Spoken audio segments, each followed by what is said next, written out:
मानवीय कार्य कभी कभी इतने अप्रत्याशित और अस्पष्ट होते हैं कि घटनाओं और उनमें शामिल लोगों के बीच तार्किक संबंध स्थापित करना व्यावहारिक रूप से असंभव होता है। दुर्भाग्य से यह अनिश्चितता कुछ अविश्वसनीय व्यक्तियों को कई वर्षों तक सामान्य जीवन जीने की अनुमति देती है, बिना कानून प्रवर्तन अधिकारियों का ध्यान आकर्षित किए। ऐसे मामलों में अनुभवी जांचकर्ताओं के लिए भी प्रेरणाओं को समझना और घटनाओं के वास्तविक कारणों को जानना कठिन होता है। इंडियाना राज्य के केंद्र में नॉर्थ वेबस्टर एक चित्रात्मक शहर है, स्पष्ट झीलों और अछूती प्रकृति से घिरा। यह स्थान हमेशा मछली पकड़ने के शौकीनों को आकर्षित करता रहा है, स्थानीय लोगों और अन्य क्षेत्रों के आगंतुकों को। 1970 के दशक के मध्य में शहर की जनसंख्या लगभग 500 लोगों तक ही थी। आज यहां दोगुने लोग रहते हैं, लेकिन गर्म पारिवारिक शहर का माहौल बरकरार है। नॉर्थ वेबस्टर अभी भी शोर शराबे से दूर शांत जीवन के लिए एक आदर्श स्थान माना जाता है। यहां सभी एक दूसरे को व्यक्तिगत रूप से जानते थे और अपने पड़ोसियों पर रिश्तेदारों की तरह भरोसा करते थे। बच्चे सड़कों पर स्वतंत्र रूप से खेलते, दोस्तों से मिलते और कई निवासी अपने दरवाजे बंद करने का कोई कारण तक नहीं समझते थे। वर्षों तक स्थानीय सड़कों पर गति सीमा का उल्लंघन सबसे गंभीर घटना रही, लेकिन 1975 का वर्ष शहर के सामान्य जीवन चक्र को बदल दिया। उस समय मिशेल परिवार यहां रहता था। पति पत्नी ने स्कूल समाप्त होने के तुरंत बाद शादी की। वे स्कूल से ही एक साथ थे और हमेशा एक बड़े परिवार का सपना देखते थे। उनकी पहली संतान बेटी लॉरेल 24 मई 1958 को जन्मी। 5 साल बाद सारा का जन्म हुआ और बाद में सबसे छोटा बेटा ब्रूस परिवार में शामिल हुआ। माता पिता ने बच्चों को प्यार और देखभाल से घेर लिया और घर में गर्मजोशी और समर्थन का एक विशेष माहौल बनाया। पड़ोसी अक्सर कहते थे कि मिशेल एक आदर्श अमेरिकी परिवार का उदाहरण है। जीवन की कठिनाइयों के बावजूद दंपति हमेशा एक साथ रहे और एक दूसरे का समर्थन करते रहे। परिवार गहराई से धार्मिक था। हर रविवार को सभी मिशेल परिवार चर्च जाते थे। लॉरेल बचपन से ही पढ़ाई में मेहनती और असाधारण रचनात्मक क्षमताओं वाली थी। वह स्थानीय कोरस में गाती, आसपास के शहरों में कॉन्सर्ट में प्रदर्शन करती और सामाजिक जीवन में भाग लेती। वह लोगों की मदद करने के लिए प्रयासरत थी और एक पास के चर्च कैंप में काम करती थी। चर्च के सदस्य अक्सर उसे धार्मिक सभाओं में देखते थे। वे देखते थे कि यह दयालु, सकारात्मक युवा महिला कोमल स्वभाव और दृढ़ इच्छा शक्ति वाली है। परिवार वाले बड़ी बेटी के महान भविष्य में विश्वास करते थे, जो हमेशा परिवार की देखभाल करती और परिवार का समर्थन करने के लिए प्रयासरत रहती। 6 अगस्त 1975 का वह गर्मियों का दिन लॉरेल के लिए सामान्य की तरह शुरू हुआ।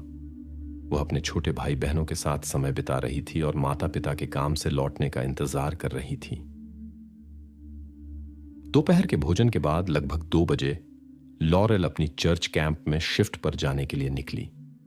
परिवार को अलविदा कहने के बाद वह बिना किसी रुकावट के अपने काम पर पहुंची, जैसा कि हमेशा समय पर होती थी। योजना सरल थी, 10 बजे तक काम करना और फिर स्थानीय पार्क में दोस्तों से मिलना, जो चर्च से 800 मीटर दूर था। शिफ्ट समाप्त होने के बाद एक सहकर्मी जिससे लॉरेल मित्रता रखती थी ने उसे पार्क तक ले जाने की पेशकश की। हालांकि युवती ने शाम की हवा का आनंद लेने के लिए पैदल जाने का निर्णय लिया। लगभग 10 मिनट बाद आधे रास्ते पर उसने सामने की सड़क पर कुछ परिचितों को देखा। बैठक में जल्दी पहुंचने में व्यस्त लॉरेल ने उन्हें केवल हाथ हिलाया, बिना बातचीत के रुके। यह वह अंतिम क्षण था जब किसी ने उसे देखा। पार्क में दोस्त उसके आने की प्रतीक्षा कर रहे थे। 20 मिनट बीत गए। पैदल इस दूरी को तय करने के लिए पर्याप्त समय है। सभी जानते थे कि लॉरेल बेहद समय पाबंद थी, जो अक्सर तय समय से थोड़ा पहले भी पहुंच जाती थी। उसकी अनुपस्थिति उसके सामान्य व्यवहार से अलग थी। समूह ने इंतजार करने का निर्णय लिया, क्योंकि वे चर्च में संभावित देरी की उम्मीद कर रहे थे। उस समय मोबाइल फोन न होने के कारण स्थिति और जटिल हो गई। केवल लैंडलाइन पर संपर्क किया जा सकता था। लॉरेल देरी की सूचना नहीं दे सकती थी, इसलिए दोस्त और इंतजार करते रहे। आधे घंटे बाद थोड़ा चिढ़कर उन्होंने अपनी दोस्त का इंतजार करने के प्रयास छोड़ दिए और बिना किसी गंभीर संदेह के बिना उसके बिना शाम बिताई। लॉरेल के माता पिता भी शुरू में चिंतित नहीं थे। उनकी बेटी ने पहले से ही उन्हें अपनी योजना के बारे में बता दिया था कि काम के बाद दोस्तों से मिलेगी। उसने वादा किया था कि मध्य रात्रि तक निर्धारित समय सीमा वापस आ जाएगी। माता पिता ने उसे यह सैर करने दी, लेकिन जैसे जैसे तय समय करीब आया और लॉरेल अभी भी वापस नहीं आई, उन्हें चिंता हुई। दोस्तों से अलग माता पिता समझते थे कि यह व्यवहार उनकी बेटी के लिए बिल्कुल असामान्य था। माता पिता की चिंता हर मिनट के साथ बढ़ती गई। अपनी बड़ी बेटी के असामान्य व्यवहार ने मां को तुरंत उसकी अनुपस्थिति के कारणों को जानने के लिए प्रेरित किया। 17 वर्षीय लॉरेल और उसके माता पिता युवती के दोस्तों के समूह को बहुत अच्छी तरह जानते थे। उसके अधिकांश दोस्त पास में रहते थे। देर रात होने के बावजूद माता पिता ने प्रतीक्षा नहीं करने और व्यक्तिगत रूप से उनसे बात करने का निर्णय लिया। चिंता सुबह तक इंतजार करने की इच्छा से अधिक तीव्र थी। सबसे पहले वे अपनी सबसे अच्छी दोस्त के पास गए जो दूसरी सड़क पर रहती थी। वे आमतौर पर अपना समय साथ बिताती थीं। यह समाचार कि लॉरेल वहां नहीं पहुंची थी माता पिता के लिए एक अप्रिय आश्चर्य था। दोस्त जो पहले ही घर लौट चुकी थी ने बताया कि लॉरेल कभी पार्क में मिलने नहीं आई, जिसके कारण समूह ने उसके बिना सैर की। इन समाचारों से मां को बुरा लगा, लेकिन पिता ने शांत रहने का प्रयास किया। वे अपनी बेटी को खोजने निकले और उसके सामान्य मार्ग की जांच की, लेकिन बिना किसी सफलता के। जब वे आशा करते हुए घर लौटे कि बेटी वहां होगी, तो माता पिता फिर से निराश हुए। फिर चिंतित परिवार ने उन सभी परिचितों को फोन करना शुरू किया जो किसी भी तरह लॉरेल से संपर्क में थे। देर रात होने के बावजूद लोगों ने समझ दिखाई। दुर्भाग्य से कोई नहीं बता सका कि युवती वर्तमान में कहां है। इसके बाद परिवार ने पुलिस से संपर्क किया और उसके गायब होने की सूचना दी। हालांकि पुलिस अधिकारी सामान्य बहानों के साथ शुरू हुए। उनके अनुसार दोस्तों से मिलने जा रही 17 वर्षीय युवती अधिकतर संभावना माता पिता से झगड़े के बाद घर छोड़कर गई थी या किसी परिचित के पास जा रही थी। संभवतः वह किसी पार्टी में देर तक रुक गई थी। माता पिता ने जोर दिया कि यह व्यवहार लॉरेल के लिए, जो अधिकतर समय घर और चर्च में बिताती थी, बिल्कुल असामान्य था, लेकिन पुलिस अधिकारी इसे सुनने में संकोच कर रहे थे। मिशेल परिवार ने लगभग 1 घंटा थाने में बिताया और अधिकारियों को स्थिति की गंभीरता से अवगत कराने का प्रयास किया। उनकी बेटी कभी दोस्तों से मिलने या घर से बाहर निकलने की समय सीमा नहीं चूकती थी। इस समय तक शहर के निवासियों का एक बड़ा समूह लॉरेल के भाग्य को लेकर चिंतित था। उनके शांत शहर में, जहां हर कोई एक दूसरे को जानता था, ऐसी घटनाएं असंभव थीं। माता पिता के फोन के कारण पुलिस थाने के सामने स्वयं सेवकों का एक पूरा समूह एकत्र हो गया, जो मदद करने को तैयार था। देर रात होने के बावजूद निवासियों ने पुलिस के साथ खोज में शामिल होने का निर्णय लिया। उन्होंने पहले कैंप और चर्च के आसपास के क्षेत्र की जांच की, जिसमें लॉरेल को मिलने के रास्ते में आना था। उन्होंने युवती के पूरे मार्ग की जांच की, लेकिन कोई निशान नहीं मिला। खोज समूहों ने विभाजित होकर पूर्व तक शहर को छान मारा, लेकिन खोज बेकार रही। 10:15 बजे लॉरेल के उन दोस्तों से उसकी खोज में कोई परिणाम नहीं मिला जिनसे वह मिलने वाली थी। यह आखिरी आशा भी समाप्त हो गई कि युवती किसी परिचित के पास है। जांचकर्ताओं ने गायब लड़की के परिवेश की सावधानीपूर्वक जांच की। मिशेल परिवार के साथ बातचीत में अधिकारियों ने संकेत या संदिग्ध संबंधों को खोजने का प्रयास किया। हालांकि सभी जांचे गए संपर्क निर्दोष साबित हुए। लॉरेल किसी भी कानूनी समस्या से दूर एक सुरक्षित माहौल में पली बढ़ी थी। दोस्तों से पूछताछ में कोई उपयोगी जानकारी नहीं मिली। युवती के जीवन में किसी युवक के साथ जटिल संबंध तक नहीं थे। वह अभी रोमांटिक संबंधों या डेटिंग में रुचि नहीं रखती थी। इस शांत छोटे शहर के निवासी किसी असामान्य चीज की संभावना पर विश्वास नहीं कर सकते थे। स्थानीय समुदाय ने अपने छोटे आकार के बावजूद सक्रिय रूप से पुलिस से मामले के तेजी से समाधान की मांग की। जांचकर्ताओं ने पाया कि लॉरेल अपने मार्ग शुरू करने के लगभग 10 मिनट बाद परिचितों के एक समूह से मिली। उसने उन्हें हाथ हिलाया और आगे बढ़ गई। युवाओं ने उसका अच्छा मूड देखा और आसपास में कुछ असामान्य नहीं पाया। इसी समय शहर से कुछ किलोमीटर उत्तर में एक नदी पर एक व्यक्ति और उसका बेटा मछली पकड़ रहे थे। उनकी शांति में कुछ अजीब धारा के साथ बह रहा था। मछुआरा अस्पष्ट वस्तु से रुचि रखते हुए नाव को करीब ले गया। करीब आने पर उसने एक युवती को पानी में देखा। डरकर व्यक्ति ने सोचा कि शायद उसे चक्कर आ गया और वह गलती से नदी में गिर गई। मदद करने की आशा में उसने उसे नाव में खींच लिया और प्राथमिक चिकित्सा करने का प्रयास किया। गर्म मौसम के बावजूद युवती बहुत ठंडी थी। जब सभी सहायता के प्रयास बेकार हो गए तो मछुआरा और उसका बेटा किनारे पर पहुंचे। जब उसने एक गुजरती कार देखी तो उसने ड्राइवर से बचाव दल को बुलाने के लिए कहा। इस समय तक लॉरेल मिशेल के गायब होने की सरकारी सूचना नहीं दी गई थी। युवती के पास कोई पहचान पत्र नहीं मिला, जिससे पहचान में कठिनाई हुई। पहुंचे अधिकारियों ने उसके हाथ पर आद्याक्षर वाली अंगूठी देखी। मछुआरा और उसका बेटा यहां के नहीं थे और पहचान में मदद नहीं कर सकते थे। कुछ घंटों के बाद लॉरेल को गायब माना गया। अंगूठी पर मौजूद आद्याक्षरों के आधार पर यह वही थी। माता पिता ने बाद में अपनी बेटी की पहचान की पुष्टि की। शुरू में दुर्घटना का संस्करण आया लापरवाही या शराब के प्रभाव में पुल से गिरना, लेकिन माता पिता ने जल्द ही इन अनुमानों का खंडन किया। उन्होंने बताया कि लॉरेल 4 साल की उम्र से तैरती थी, पानी से प्यार करती थी और धारा के साथ आसानी से निपट सकती थी। युवती शराब नहीं पीती थी, जिसकी पुष्टि परिवार और दोस्तों ने की। पुल उसके सामान्य मार्ग पर नहीं था। उसने वहां जाने की योजना नहीं बनाई थी। फिर भी जांचकर्ता आगे भी संयोग की घटना के संस्करण का पीछा कर रहे थे। कानून प्रवर्तन अधिकारियों ने परिवार के संस्करण को संदेह से देखा। उन्होंने बड़ी नदी की विशेषताओं और इसकी मजबूत धाराओं की ओर इशारा किया। कुछ स्थानों पर धाराएं इतनी मजबूत थीं कि अनुभवी तैराक भी इन क्षेत्रों से बचते थे। जांचकर्ताओं का मानना था कि लॉरेल गलती से पानी में गिर गई होगी या तैरने गई होगी, लेकिन धारा से नहीं निपट पाई। इस संस्करण की पुष्टि विशेष रूप से बंद क्षेत्रों की मौजूदगी से हुई, जिन्हें आगंतुकों के लिए असुरक्षित माना गया था। हालांकि फोरेंसिक विशेषज्ञ की रिपोर्ट ने पुलिस की धारणाओं को पूरी तरह से खारिज कर दिया। जांच में युवा महिला पर कई निशान पाए गए जो शारीरिक संघर्ष की ओर इशारा करते थे। छोटों की प्रकृति आत्मरक्षा की ओर इशारा करती थी। वे मुख्य रूप से बाहों और ऊपरी छाती के क्षेत्र में थीं।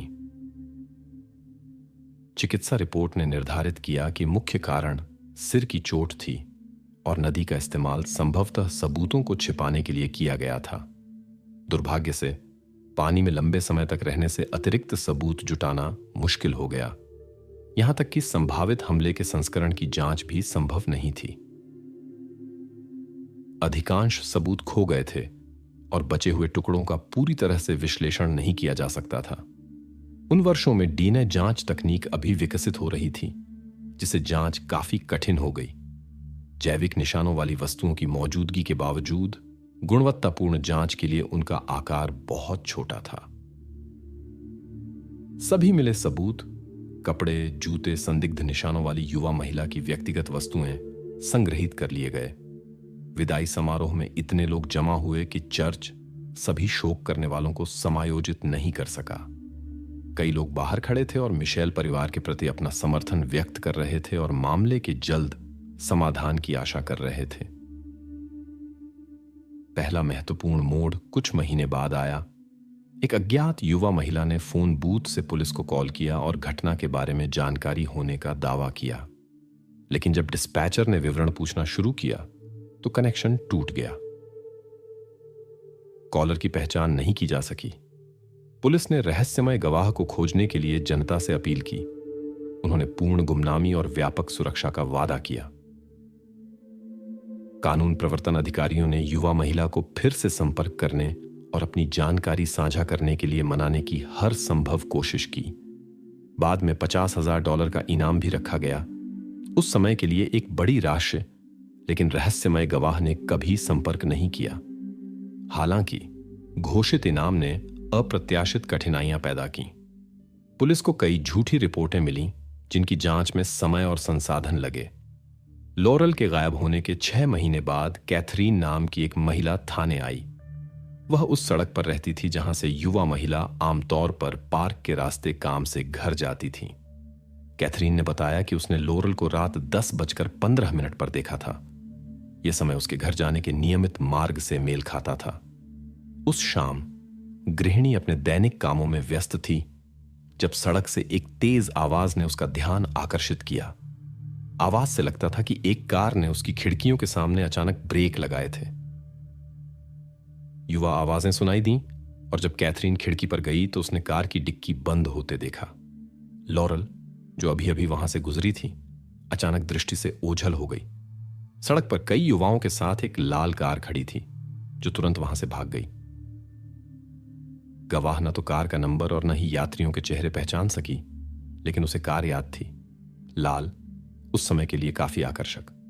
पुलिस ने तुरंत क्षेत्र में ऐसी सभी कारों के मालिकों की जांच शुरू कर दी, लेकिन 1 महीने की खोज बेनतीजा रही। जांचकर्ताओं और लॉरेल के परिवार की उम्मीदों के विपरीत जांच एक गतिरोध में आ गई। दशकों बाद ही मामले को नई गति मिली। 2010 की शुरुआत में आनुवंशिक विश्लेषण की आधुनिक तकनीकें आईं, जिन्होंने मौजूदा सबूतों पर एक नई नजर डालने की अनुमति दी। मनोवैज्ञानिक प्रोफाइल के FBI विशेषज्ञों को जांच में शामिल किया गया। उनके आकलन के अनुसार वांछित व्यक्ति एक युवा निवासी था या पास में रहता था। विशेषज्ञों का मानना था कि उसका कानून के साथ समस्याएं और अतीत में अन्य उल्लंघन हो सकते हैं। हालांकि सभी प्रयासों के बावजूद कोई महत्वपूर्ण प्रगति नहीं की जा सकी। मौजूदा जैविक निशान पूर्ण DNA विश्लेषण के लिए बहुत छोटे थे। इस समय के दौरान अतीत के अनसुलझे मामलों के लिए एक विशेष जांच समूह की स्थापना की गई। जब लॉरेल मिशेल की कहानी की बारी आई तो उनके बूढ़े माता पिता ने एक बार फिर अपनी बेटी के साथ हुई घटना के बारे में सच्चाई जानने की उम्मीद जताई। जांचकर्ताओं ने 30 साल पहले के विरोधाभासी निष्कर्षों पर भरोसा किए बिना मामले को फिर से खोलने का फैसला किया। दुर्भाग्यवश मिचेल्स को अपने सवालों के जवाब नहीं मिले। 2012 तक यह रहस्य अनसुलझा रहा। इस समय तक लॉरेल के माता पिता उम्र के कारण गुजर चुके थे। अंतिम दिन तक वे सच्चाई जानने की उम्मीद करते रहे। उनकी मृत्यु के बाद लॉरेल के भाई और बहन ने सच्चाई की खोज जारी रखने का फैसला किया। जांच को मीडिया से नई दिशा मिली। समाचार रिपोर्टों की एक श्रृंखला ने उनकी बहन की दुखद कहानी और लगभग 40 साल तक चली निष्फल जांच पर प्रकाश डाला। मीडिया और इंटरनेट में कई महीनों की गहन रिपोर्टिंग ने एक अप्रत्याशित परिणाम दिया। रेनी नाम की एक महिला पुलिस के पास आई। 1975 में वह लॉरेल की समवयस्क थी और उसी क्षेत्र में रहती थी। घटना के लगभग 1 सप्ताह बाद उसकी मुलाकात जॉन लेहमान नाम के एक व्यक्ति से हुई। उनकी मुलाकात एक पार्टी में हुई। एक रिश्ता विकसित हुआ जो लॉरेल की घटना के बाद भी जारी रहा, जिसके बारे में पूरा शहर बात कर रहा था। एक मुलाकात के दौरान ज्यादा पीने के बाद जॉन ने रेनी को अपने अतीत के बारे में बताना शुरू किया। उसके अनुसार उस गर्मी में उसके दोस्त ने सड़क पर एक युवा महिला को रोका था। वह घटना का गवाह था, लेकिन हस्तक्षेप नहीं किया। जॉन ने सबसे छोटे विवरण तक घटनाओं का वर्णन किया, लेकिन दावा किया कि उसके दोस्त ने यह किया था। उस समय उसने उसकी बातों पर ध्यान नहीं दिया, लेकिन वर्षों बाद जब उसने रिपोर्टर्स देखा, उसे संदेह हुआ और उसने पुलिस के साथ जानकारी साझा करने का फैसला किया। रेनी की कहानी ने जांचकर्ताओं की दिलचस्पी जगाई। जॉन घटना के कई विवरणों को जानता था जो कभी भी प्रेस में प्रकाशित नहीं हुए थे, न तो तब और न ही आज। हालांकि जांच नई कठिनाइयों का सामना कर रही थी। रेनी ने बताया कि इस बातचीत के कुछ समय बाद वे अलग हो गए। आज तक महिला को उसके आगे के भाग्य के बारे में कुछ नहीं पता था। इस बीच पुलिस डेटाबेस में पूर्व प्रेमी के बारे में कोई जानकारी नहीं मिली। प्रतीत होता है कि उसका कानून से कोई समस्या नहीं थी। जांचकर्ताओं ने जॉन की पहचान स्थापित करने की कोशिश की, या शायद वह अपने बारे में तीसरे व्यक्ति में बात कर रहा था और कोई दोस्त नहीं था। रेनी ने मुश्किल से नाम याद करने की कोशिश की। उसकी याद में कुछ ऐसा आया जो बंडी या बेंडी जैसा लगता था। जांचकर्ताओं ने मामले की जांच करते समय सभी शामिल व्यक्तियों की सूची, पुराने संदिग्धों और गवाहों की फिर से जांच करने का फैसला किया। कई नामों में से रेनी को एक विशेष रूप से ध्यान खींचा, फ्रेड बैंडी। उसकी व्यक्तित्व ने शुरू से ही सवाल खड़े किए। यह पता चला कि लॉरेल के गायब होने के कुछ साल बाद बिल नाम का एक युवक पुलिस के पास आया। उसने फ्रेड बैंडी के साथ अपनी जानकारी के बारे में बताया। एक आदमी जिसका न तो स्थायी निवास था, न नौकरी और न ही शिक्षा। बिल ने उसके अनियंत्रित क्रोध और शराब की समस्याओं का उल्लेख किया। एक साथ मिलने के दौरान फ्रेड ने एक परेशान करने वाली कहानी साझा की कि कैसे उसने और उसके दोस्त जॉन ने सड़क पर एक अनजान युवा महिला को रोका। फ्रेड के अनुसार उन्होंने यह बिना किसी कारण के किया, बस ऐसे ही। जब युवा महिला जाने की कोशिश कर रही थी, फ्रेड ने अपना आपा खो दिया। उसने अपनी कार्रवाई जारी रखी, यहां तक कि उसके बेहोश हो जाने के बाद भी। फ्रेड ने स्वीकार किया कि उसने पूरी तरह से खुद पर नियंत्रण खो दिया था।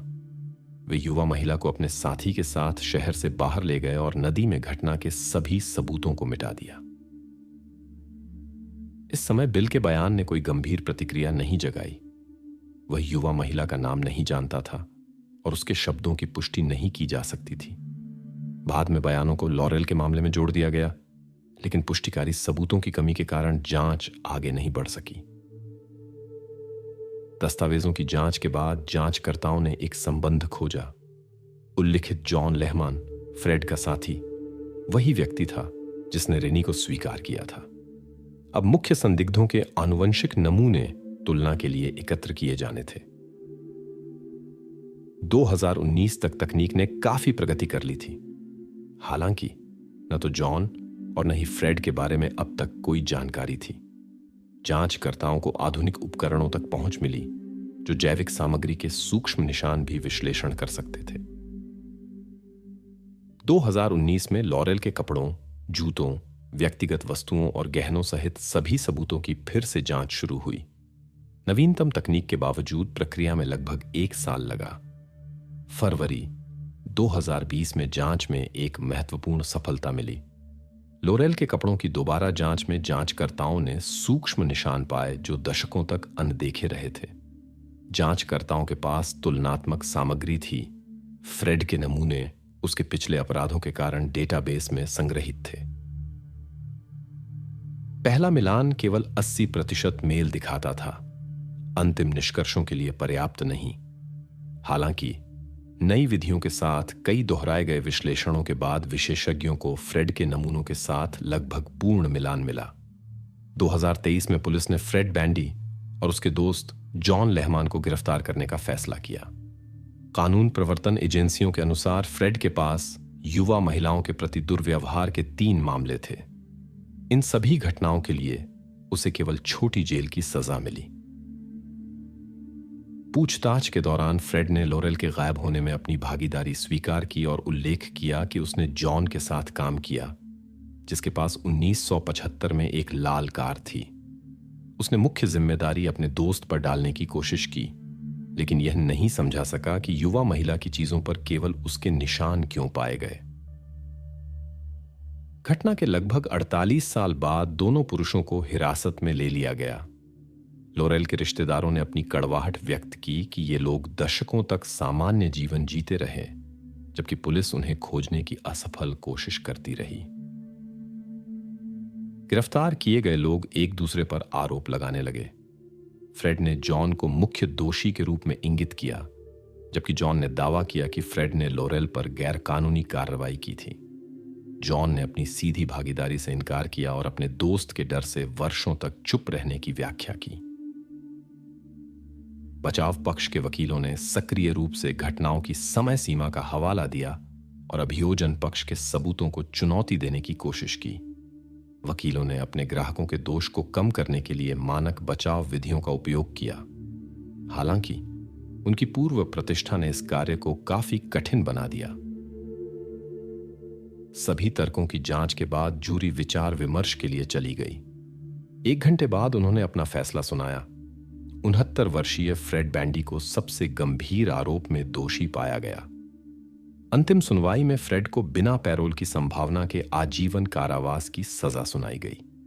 उल्लेखनीय है कि मामले की सुनवाई 1975 के कानूनों के तहत की गई, जब केवल 2 दंड विकल्प थे, पैरोल के अधिकार के साथ आजीवन कारावास या अधिकतम दंड। बाद में राज्य में चरम दंड को समाप्त कर दिया गया, इसलिए फ्रेड को अपने जीवन के अंत तक जेल जाना पड़ा। जनता ने सजा की न्याय संगतता पर जोरदार बहस की। बहुत से लोगों ने अपराध की गंभीरता को देखते हुए इसे बहुत हल्का माना। मामले के एक अन्य प्रतिभागी, इंडियाना राज्य के ऑबर्न के 68 वर्षीय जॉन लेहमान ने एक अलग रास्ता चुना। उसने जांचकर्ताओं के साथ एक समझौता किया और अपनी सहभागिता स्वीकार की। सहयोग के बदले जॉन को केवल 8 साल की जेल मिली। मुख्य आरोपी के विपरीत उसके पास कभी मुक्त होने का मौका था। समझौते की शर्तों के अनुसार जॉन को अपने साथी के खिलाफ अदालत में गवाही देनी थी। सजा की घोषणा के बाद लॉरेल की 62 वर्षीय बहन ने एक प्रतीकात्मक समारोह आयोजित किया। उसने "हमने उसे पकड़ लिया" लिखे गुब्बारे आकाश में छोड़े। इस प्रकार परिवार ने न्याय की लंबे समय से प्रतीक्षित जीत का जश्न मनाया। दुर्भाग्यवश पिछले दशकों में दोनों प्रतिभागी स्वतंत्रता में एक लंबा जीवन जी सके, जबकि 17 वर्षीय युवा महिला से यह अवसर सबसे निरर्थक तरीके से छीन लिया गया। यह माना जाता है कि भीड़भाड़ वाले स्थानों पर अधिक सुरक्षित होता है और वहां समस्याओं का सामना करने की संभावना बहुत कम होती है। आंकड़े इसकी पुष्टि करते हैं, लेकिन अपराधी लोगों को ऐसी जगहों पर ले जाने के तरीके ढूंढ सकते हैं जहां कोई गवाह नहीं होता। यह कहानी इटली के अंद्रिया शहर में घटी। लगभग 1 लाख की आबादी वाला यह स्थान अपनी समृद्ध ऐतिहासिक विरासत के लिए जाना जाता है। शहर कई यात्रियों को आकर्षित करता है, जिससे स्थानीय लोग पर्यटन व्यवसाय को सफलतापूर्वक विकसित करते हैं और दुनिया भर के मेहमानों से अपनी मुख्य आय प्राप्त करते हैं। मुख्य आकर्षण कैस्टल डेल मोंटे है। इसके पास मानसी परिवार रहता था। पति पत्नी की एक बेटी थी, ग्रेजिएला, उनकी एकमात्र और लंबे समय से प्रतीक्षित खुशी। उनके माता पिता भी पर्यटन क्षेत्र में काम करते थे। लगभग 10 वर्षों से उनकी महल के मुख्य द्वार के रास्ते पर एक अच्छी स्थिति वाली व्यापारिक दुकान थी, जहां वे मेवे और सूखे फल बेचते थे। परिवार का व्यवसाय अच्छी आय लाता था। ग्रेजिएला लगातार अपने माता पिता की दुकान में मदद करती थी और व्यवसाय में सच्ची रुचि दिखाती थी, जो उसके परिवार को बहुत खुश करता था। उनकी दुकान एक व्यस्त पर्यटक मार्ग पर स्थित थी, जहां हमेशा बहुत से आगंतुक होते थे और ग्राहकों की भीड़ को संभालना तेजी से कठिन होता जा रहा था। ग्रेजिएला की मदद बहुत उपयोगी थी, खासकर क्योंकि वह खुद परिवार के व्यवसाय का हिस्सा बनना चाहती थी। अपनी मित्रता और ऊर्जा के साथ वह कई ग्राहकों की यादों में बनी रही। 19 अगस्त 2000 को एक सामान्य शनिवार था, जिस पर बड़ी संख्या में पर्यटक आए थे। मानसी परिवार के लिए सप्ताहांत में काम करना एक सामान्य बात थी। ऐसे दिनों में अक्सर ग्रेजेला के दादाजी काउंटर के पीछे खड़े होते थे। पोती खुशी से उनका साथ देती थी और छोटे छोटे काम करती थी। महल की ओर लगातार आगंतुकों के प्रवाह के कारण दादाजी दुकान नहीं छोड़ सकते थे। शाम के लगभग 7 बजे काम से थककर उन्होंने ग्रेजिएला से कुएं पर जाकर एक छोटी बोतल पानी भर लाने को कहा। वह सहर्ष सहमत हो गई और चल पड़ी। कुएं तक पहुंचने में लगभग 5 मिनट लगते थे। ग्रेजिएला वापस नहीं लौटी, जिससे उसके दादाजी चिंतित हो गए। वह दुकान को बिना निगरानी के नहीं छोड़ना चाहते थे और खुद को इस विचार से शांत करने की कोशिश कर रहे थे कि उनकी पोती बस परिचितों से मिल गई होगी और बातचीत में व्यस्त होगी।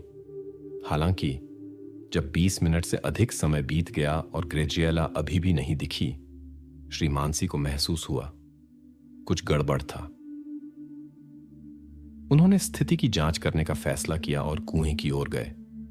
उनके आश्चर्य की बात थी कि ग्रेजिएला न तो रास्ते में थी और न ही कुएं पर। आदमी ने आसपास की सभी सड़कों की तलाश की, लेकिन खोज असफल रही। यह सब बहुत अजीब लग रहा था। दादाजी दुकान पर वापस लौट आए, इस उम्मीद में कि ग्रेजिएला किसी दूसरे रास्ते से आई होगी, लेकिन वह वहां नहीं थी। उसके गायब होने के लगभग आधे घंटे बाद उन्होंने ग्रेजिएला के माता पिता से संपर्क किया और उसके सभी परिचितों को फोन करना शुरू किया जिनके नंबर उनके पास थे। माता पिता ने भी हर किसी को फोन किया जिससे वे संपर्क कर सकते थे, लेकिन किसी ने भी उनकी बेटी को नहीं देखा था। जल्द ही पूरा परिवार और ग्रेजिएला के कुछ दोस्त मानसी की दुकान के सामने के चौक में इकट्ठा हो गए। समय बर्बाद किए बिना वयस्क और किशोर समूहों में बंट गए और खोज शुरू कर दी। स्थानीय लोग खोज में शामिल हो गए। परिजनों ने राहगीरों को दिखाने के लिए ग्रेजिएला की एक तस्वीर साथ ली। कुछ ने पुष्टि की कि उन्होंने दिन में और शाम को इसी तरह दिखने वाले व्यक्ति को देखा था, लेकिन कोई नहीं जानता था कि वह कहां गई और उसके बाद क्या हुआ। यह एक शांत क्षेत्र था जहां आमतौर पर सन्नाटा होता था। यह अविश्वसनीय लगता था कि इतनी भीड़ भाड़ वाली जगह पर कुछ हो सकता था। कई घंटों की निष्फल खोज के बाद मानसी परिवार ने लापता व्यक्ति की रिपोर्ट दर्ज कराने के लिए नजदीकी पुलिस स्टेशन का रुख किया। कानून प्रवर्तन अधिकारियों ने स्थिति को गंभीरता से लिया और कैराबिनियरी तुरंत खोज अभियान में शामिल हो गए। कुछ समय बाद एक स्थानीय निवासी ने गश्ती पुलिस अधिकारियों में से एक से संपर्क किया।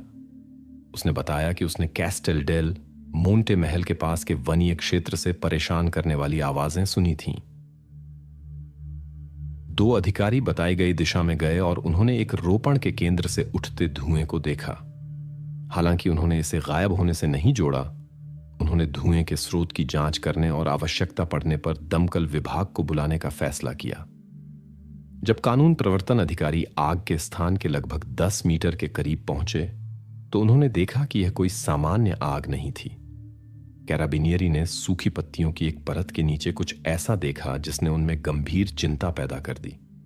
आकार और कपड़ों के विवरण से संकेत मिलता था कि उन्होंने लापता ग्रेजिएला को पा लिया था। निकटवर्ती वन क्षेत्र की जांच के दौरान कई कपड़े और एक लाइटर मिला, जिसका उपयोग संभवतः आग लगाने के लिए किया गया था।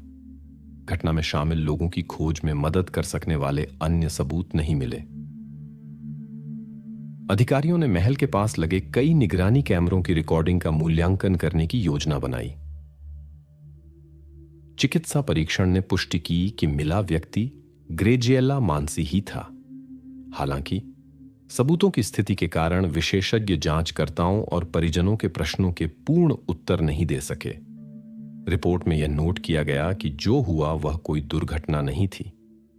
अगले दिन प्रेस के प्रतिनिधियों ने मानसी परिवार को घेरना शुरू कर दिया। जब परिजनों को ग्रेजिएला के साथ हुई घटना के बारे में बताया गया तो वे शुरू में घटना की वास्तविकता को समझ नहीं पाए। इस अप्रत्याशित घटना ने निवासियों को इतना झकझोर दिया कि पूरा क्षेत्र उथल पुथल में था। मीडिया ने प्रसिद्ध महल के पास हुई परेशान करने वाली घटना के बारे में सक्रिय रूप से जानकारी फैलाई। जनता स्थिति से परेशान थी। पर्यटकों का प्रवाह काफी कम हो गया। आगंतुक इन स्थानों को असुरक्षित मानते थे और दर्शनीय स्थलों से बचते थे, जिसका अंद्रिया के पर्यटन व्यवसाय पर काफी प्रभाव पड़ा। जांचकर्ताओं ने तेजी से कार्रवाई की। मुख्य सिद्धांत यह था कि अपराधी ग्रेजिएला को पगडंडी से एक एकांत स्थान पर ले गया था। उसके बाद उसने आग से सभी निशान मिटाने की कोशिश की। परिस्थितियों को देखते हुए अधिकारियों ने अनुमान लगाया कि एक वयस्क व्यक्ति की तलाश करनी होगी। जांचकर्ताओं ने कई सिद्धांतों का पीछा किया। सबसे पहले उन्होंने उन लोगों के बारे में डेटा की जांच की जो पहले इसी तरह की कार्रवाइयों के लिए जाने जाते थे और क्षेत्र में हो सकते थे। हालांकि जांच के दौरान यह सिद्धांत कम से कम विश्वसनीय होता गया। जांचकर्ताओं ने विभिन्न संस्करणों की जांच की, जिसमें यह संभावना भी शामिल थी कि यह क्षेत्र में मौजूद किसी यात्री का कृत्य था। जैसे जैसे कानून प्रवर्तन अधिकारी मानसी परिवार के गवाहों और परिचितों से बात करते गए, पास्कोलेटोरो का नाम अधिक से अधिक सामने आने लगा। वह उसी सड़क पर अनौपचारिक पार्किंग गार्ड के रूप में काम करता था जहां मानसी की दुकान थी। कई निवासियों ने उसके अजीब व्यवहार पर ध्यान दिया, खासकर जब ग्रेजिएला ने अपने परिवार की दुकान में मदद करना शुरू किया। कई गवाहों ने पास्कोले की परेशान करने वाली नजर देखी जिससे वह ग्रेजिएला को देखता था। युवक के दोस्तों ने इन टिप्पणियों की पुष्टि की। उनमें से कुछ ने ग्रेजिएला में पास्कोले की विशेष रुचि पर मजाक भी उड़ाया, लेकिन घटना के बाद इन शब्दों का एक बिल्कुल अलग अर्थ हो गया। पास्कोले के रिश्तेदारों ने सभी संदेहों को खारिज कर दिया। उनके शब्दों के अनुसार वह एक अच्छे परिवार में पला बढ़ा था और कभी कानून नहीं तोड़ा था। अपने रिश्तेदारों के आश्वासनों के बावजूद पास्कोले जांच में मुख्य व्यक्ति बन गया। जांचकर्ताओं के साथ पहली मुलाकात में उनके संदेह और भी मजबूत हो गए। पास्कल ने गंदी टी शर्ट पहनी थी जिस पर संदिग्ध गहरे धब्बे थे, जैसे उसने हाल ही में मिट्टी में खुदाई की हो। पास्कल ने घटना में किसी भी भागीदारी से इनकार किया। हालांकि जितना अधिक जांचकर्ताओं ने युवक से बात की, उतनी ही बार उसकी कहानी के विवरण बदलते गए। पुलिस स्टेशन में कई घंटों की बातचीत के बाद उसकी आत्मविश्वास कम होने लगी। जांचकर्ताओं को विशेष चिंता ग्रेजिएला के रूप के बारे में उसकी अनुचित टिप्पणी से हुई, उसकी कम उम्र को देखते हुए। संदिग्ध अपराधी की कहानियों में कई विसंगतियां थीं जो पुलिस से कुछ छिपाने के प्रयासों की ओर इशारा करती थीं। एक संस्करण में पास्कल ने दावा किया कि वह एक टहलने के दौरान संयोग से इस जंगल में था। उसके शब्दों के अनुसार उसने लपटें देखीं और डर के मारे भाग गया। उसके तुरंत बाद पुलिस आ गई। बाद में उसने कहानी में जोड़ा और बताया कि कैसे उसने ग्रेजिएला को कुएं पर देखा जहां वह पानी लेने आई थी। वह उसके पास गया और वह उससे नहीं डरी क्योंकि उसने उसे पहले कई बार देखा था। उस दिन तक वह हमेशा एक शांत व्यक्ति की तरह दिखाई देता था। पास्कल ने बताया कि उसने उससे पिल्लों के बारे में बात की जो कथित तौर पर हाल ही में जंगल में पैदा हुए थे। जब आखिरकार युवक ने स्वीकार किया तो उसने माना कि उसने ग्रेजिएला को जंगल में लुभाया था। उसने जोर दिया कि उसका उद्देश्य एक खेल था जो नियंत्रण से बाहर हो गया और वह नहीं था जिसका उस पर मूल रूप से आरोप लगाया गया था। मीडिया ने घटना के सभी विवरणों के बारे में सक्रिय रूप से रिपोर्ट किया, लेकिन अटकलें और अजांची विवरण जोड़े। ये भ्रम पैदा करता था, जबकि कार्रवाई के वास्तविक कारण अस्पष्ट रहे।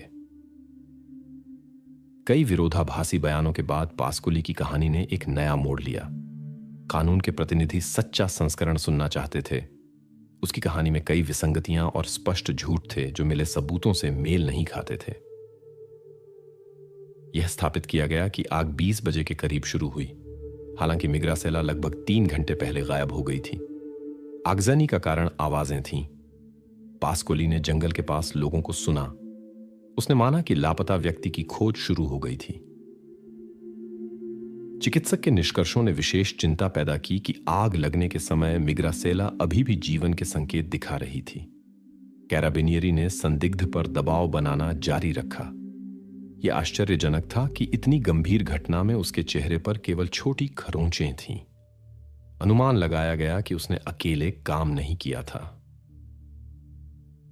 एक और पूछताछ करने का फैसला किया गया।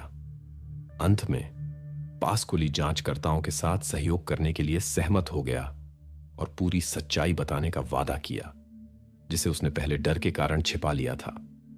पास्कोली के अनुसार घटनाएं जांचकर्ताओं की सोच से बिल्कुल अलग तरीके से विकसित हुईं। उसने बताया कि वह बड़े दोस्तों के एक समूह के कारण इस स्थिति में फंस गया था। जंगल में जुसेप्पे दिबारी, विंसेंजो कैराटेलो, डोमिनिको मार्जियोट्टो और मिशेल जगारिया प्रतीक्षा कर रहे थे। पास्कोली ने दावा किया कि उसने मूल रूप से कुछ बुरा नहीं सोचा था। उसका इन परिचितों के साथ झगड़ा हुआ था जिसमें वह हार गया। बदले में उन्होंने मांग की कि वह ग्रेजिएला को जंगल में लाए। जब उन्होंने ग्रेजिएला की खोज कर रहे लोगों की आवाजें सुनी तो समूह घबरा गया। परिणामों के डर से उन्होंने घटना के सबूत मिटाने का फैसला किया। चूंकि उन्हें कोई अन्य साधन नहीं मिला, उन्होंने लाइटर का इस्तेमाल किया। कई प्रयासों के बाद वे पत्तियों और आग की मदद से निशान मिटाने में सफल रहे। घटना में शामिल सभी लोग युवा थे। उल्लेखनीय है कि वे धनी परिवारों से थे, जिससे उनका कार्य समाज के लिए विशेष रूप से अबूझ था। परिचितों ने इस समूह को शांत और समझदार युवाओं के रूप में वर्णित किया। उनमें कभी कानून तोड़ने की प्रवृत्ति नहीं देखी गई। उनमें से केवल एक ने एक बार छोटी चोरी की थी, इसलिए इतनी गंभीर घटना में उनकी भागीदारी की खबर अविश्वसनीय लगी। जब पास्क्वाले ने अपने दोस्तों के बारे में बताया, पुलिस ने उन्हें जल्दी ही गिरफ्तार कर लिया। इस खबर ने पूरे इटली को हिला दिया।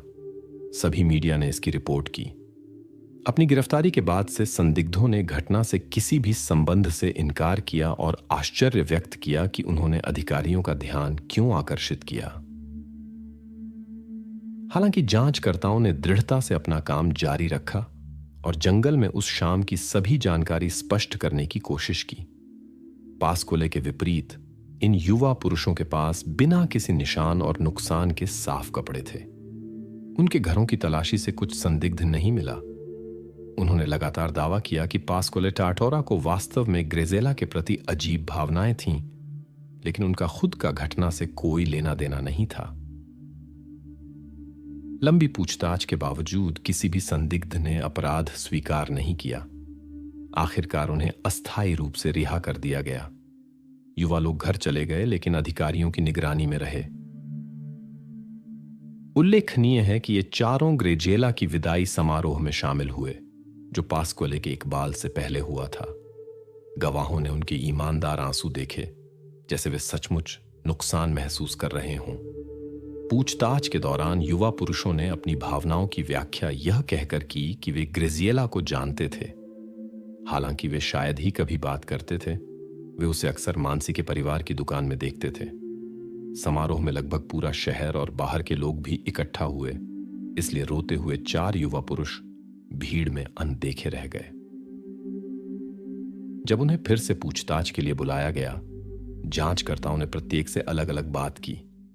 विंसेंजो और जुसेप्पे ने दावा किया कि उनके पास अपनी निर्दोषिता का सबूत है। उनके बयानों के अनुसार वे उस शाम 19 बजे शहर के गेमिंग क्लब में थे। मिशेल और डोमिनिक ने जांचकर्ताओं से बात करने से इनकार कर दिया और कानूनी सहायता की मांग की, जिससे पुलिस की उनमें रुचि और बढ़ गई। इस समय जांचकर्ता केवल विंसेंजो और जुसेप्पे के बयानों की जांच कर सकते थे। कंप्यूटर क्लब ने पुष्टि की कि दोस्त वास्तव में वहां थे, लेकिन लगभग 1 घंटे बाद परिसर छोड़ दिया। बाकी समय के लिए उनके ठिकाने की कोई विश्वसनीय पुष्टि नहीं मिली। अप्रत्याशित रूप से मिशेल और डोमिनिक ने सच्चाई बताने का फैसला किया। उन्होंने काफी हद तक पास्क्वाले टार्टोरा की कहानी की पुष्टि की। उनकी कहानी के अनुसार दोस्तों ने उन्हें शाम को जंगल में बुलाया था, जैसा कि उन्होंने कहा, आग से खेलने के लिए। जब वे जगह पर पहुंचे तो उन्होंने पाया कि पूरा समूह पहले से ही इकट्ठा था। पास्क्वाले ने चारा बनने की भूमिका निभाई और ग्रिसेला को चुना, जिसमें उसकी परिचितों के अनुसार अजीब रुचि थी। अन्य पेड़ों के पीछे छिप गए और अपने लक्ष्य के आने की प्रतीक्षा करने लगे। पास्क्वाले ने पुष्टि की कि उसने ग्रिसेला को कुएं पर मिला, जहां वह पानी लेने आई थी। उसने पास के जंगल में नवजात पिल्लों को देखने का प्रस्ताव रखा। विश्वासी ग्रिसेला, जिसे जानवरों से विशेष प्यार था, आने वाले धोखे का अनुमान न लगाते हुए खुशी से सहमत हो गई। वह परिचित युवक पर भरोसा करती थी और ऐसे विश्वासघात की कल्पना नहीं कर सकती थी। जंगल का टुकड़ा उनके मिलने के स्थान से दूर नहीं था, लगभग 15 से 20 मिनट पैदल। इस समय तक दादाजी ने शायद अपनी पोती की खोज शुरू कर दी थी। जब वे निर्धारित बिंदु पर पहुंचे तो अन्य भागीदार अचानक अपने छिपने के स्थानों से बाहर आ गए। ग्रिसेला एक जाल में फंस गई और बहुत देर से इसे समझ पाई। पहले से ही नशे में धुत युवा लोगों ने पीना जारी रखा। गिरफ्तार किए गए लोगों के अनुसार उनके पास पहले से कोई योजना नहीं थी। वे केवल असहाय ग्रिसेला के साथ खेलना और उसे डराना चाहते थे। ग्रिसेला इतने सदमे में थी कि वह मुश्किल से समझ पा रही थी कि क्या हो रहा है। युवा लोगों ने दावा किया कि उन्होंने मूल रूप से कोई आगे की कार्रवाई की योजना नहीं बनाई थी, लेकिन जब उसने जीवन के कोई संकेत नहीं दिखाए तो इससे उन्हें स्थिति की गंभीरता का एहसास हुआ। इस क्षण में उन्होंने आवाजें सुनी और घबरा गए, क्योंकि उन्होंने सोचा कि उसे खोजा जा रहा था। संभवतः शराब के प्रभाव के कारण उन्होंने अपनी कार्रवाइयों के निशान आग से छिपाने का फैसला किया। संदिग्धों के बयान जांच के परिणामों द्वारा आंशिक रूप से पुष्टि किए गए।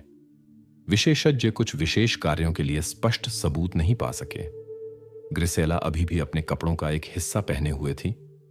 हालांकि कुछ चोटें पाई गईं, उनका कारण कुछ और भी हो सकता था। दूसरी ओर मिली हुई ग्रिसेला की स्थिति ऐसी थी कि अंतिम निष्कर्ष निकालना असंभव था। कैराबिनियरी ने अनुमान लगाया कि सबूतों का एक हिस्सा नष्ट कर दिया गया होगा, जैसा कि युवा लोगों ने इरादा किया था। खेल की कहानी ने जांचकर्ताओं को संदेह में डाल दिया। कानून प्रवर्तन एजेंसियों ने मौजूदा सबूतों के आधार पर घटना की वास्तविक परिस्थितियों की पुष्टि करने के तरीके खोजे। इस बीच गिरफ्तार लोग दावा करते रहे कि सब कुछ एक संयोग था। अदालत में प्रत्येक भागीदार की जिम्मेदारी की मात्रा निर्धारित करने का फैसला किया गया। समूह में से दो, विंसेंजे और जुसेप्पे सी, ने अपनी भागीदारी से इनकार किया। उनके बयानों के अनुसार वे बस पास्क्वल्ले के निमंत्रण पर जंगल में आए थे, उसके इरादों को जाने बिना, और जो हुआ उससे वे स्तब्ध थे। उन्होंने दावा किया कि उन्होंने घटनास्थल को जल्दी छोड़ दिया क्योंकि वे गवाह नहीं बनना चाहते थे। हालांकि इन युवा पुरुषों ने भी खतरनाक स्थिति के परिणामों का अनुमान नहीं लगाया। वे अन्य भागीदारों के बदले की आशंका और सहयोग के आरोप में संभावित कानूनी परिणामों के डर से अधिकारियों को सूचित करने की हिम्मत नहीं कर सके। बयानों में विरोधाभासों के बावजूद अदालती कार्यवाही के बाद पास्क्वले टार्टोरा को अपेक्षाकृत हल्की सजा मिली, 30 साल की कैद। इसमें दो मुख्य कारक योगदान दिए। पहला, जांच में सहयोग करने की उसकी तत्परता। पूरे समूह में से वह पहला था जिसने कानून प्रवर्तन एजेंसियों से संपर्क किया। दूसरा, सभी किए गए मूल्यांकनों ने संकेत दिया कि वह घटना का मुख्य आरंभकर्ता नहीं था। हालांकि वह घटना में शामिल था। जांचकर्ता आश्वस्त थे कि मुख्य कार्रवाई अन्य 4 लोगों द्वारा की गई थी। उनकी कड़ी सजा की उम्मीद थी। अदालत ने उन्हें ग्रेजिएला के गायब होने का दोषी पाया और उन्हें अधिकतम संभव सजा, आजीवन एकांत कारावास की सजा सुनाई। इसका मतलब था कि वे अपना बाकी समय अन्य कैदियों के संपर्क के बिना सलाखों के पीछे बिताएंगे। जब फैसला सुनाया गया, ग्रेजिएला की मां बेहोश हो गई। उसके पति ने उसे होश में लाने की कोशिश की। आरोपियों के परिवारों के बीच झगड़ा शुरू हो गया। ग्रेजिएला के रिश्तेदारों ने फैसले को उचित माना, सिवाय पास्क्वले के बारे में निर्णय के। उनकी राय में उसे अपनी बेटी को जंगल में लुभाने के लिए बहुत हल्की सजा मिली। कठोर सजा ने सबसे ज्यादा विंसेंजे और जुसेप्पे को क्रोधित किया। वे अपनी निर्दोषिता पर जोर देते रहे। उनकी दृढ़ता ने समर्थक भी जीते जो उनके संस्करण पर विश्वास करते थे। फिर भी यह उन्हें फैसले को चुनौती देने में मदद नहीं कर सका। 8 साल बीत गए। विंसेंजे कैराटेलो, जो 27 वर्ष का हो गया था, ने जेल में एक अटल निर्णय लिया। 19 जून 2013 को वकील मिशेल ने प्रक्रियात्मक उल्लंघनों का हवाला देते हुए मामले की समीक्षा के लिए एक याचिका दायर की। वह लिए गए निर्णय से सहमत नहीं था, लेकिन अदालत ने उसकी याचिका खारिज कर दी। पास्क्वले की मां ने सार्वजनिक रूप से मानसी परिवार से संपर्क किया। उसने अपने बेटे के कृत्य के लिए माफी मांगी और अपना विश्वास व्यक्त किया कि उसे अपनी उचित सजा भुगतनी चाहिए। लेकिन ग्रेजिएला की मां ने यह माफी अस्वीकार कर दी। उसने तीखा जवाब दिया कि पास्क्वले को वह सब अनुभव करना चाहिए जो उसकी बेटी को सहना पड़ा। उसके शब्दों के अनुसार, अगर उसने ग्रेजिएला को जंगल में नहीं लुभाया होता तो कुछ नहीं होता। इसलिए माता पिता ने मुख्य रूप से उसे दोषी ठहराया।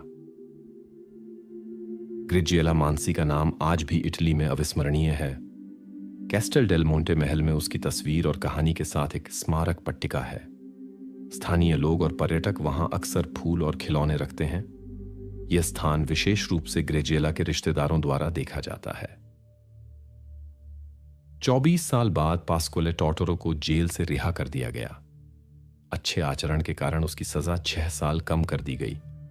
आज वह 44 वर्ष का एक व्यक्ति है जिसने एक नया जीवन शुरू करने का फैसला किया है। यह कहना मुश्किल है कि वह इस लक्ष्य को प्राप्त कर पाएगा या नहीं। सभी भागीदारों में से केवल उसे संक्षिप्त प्रक्रिया का अधिकार मिला, जिससे सजा में कमी आई। घटना के बाद पूरे समूह ने संपर्क तोड़ लिया, यहां तक कि जब पास्क्वाले रिहा हुआ तब भी रिश्ते नहीं सुधरे।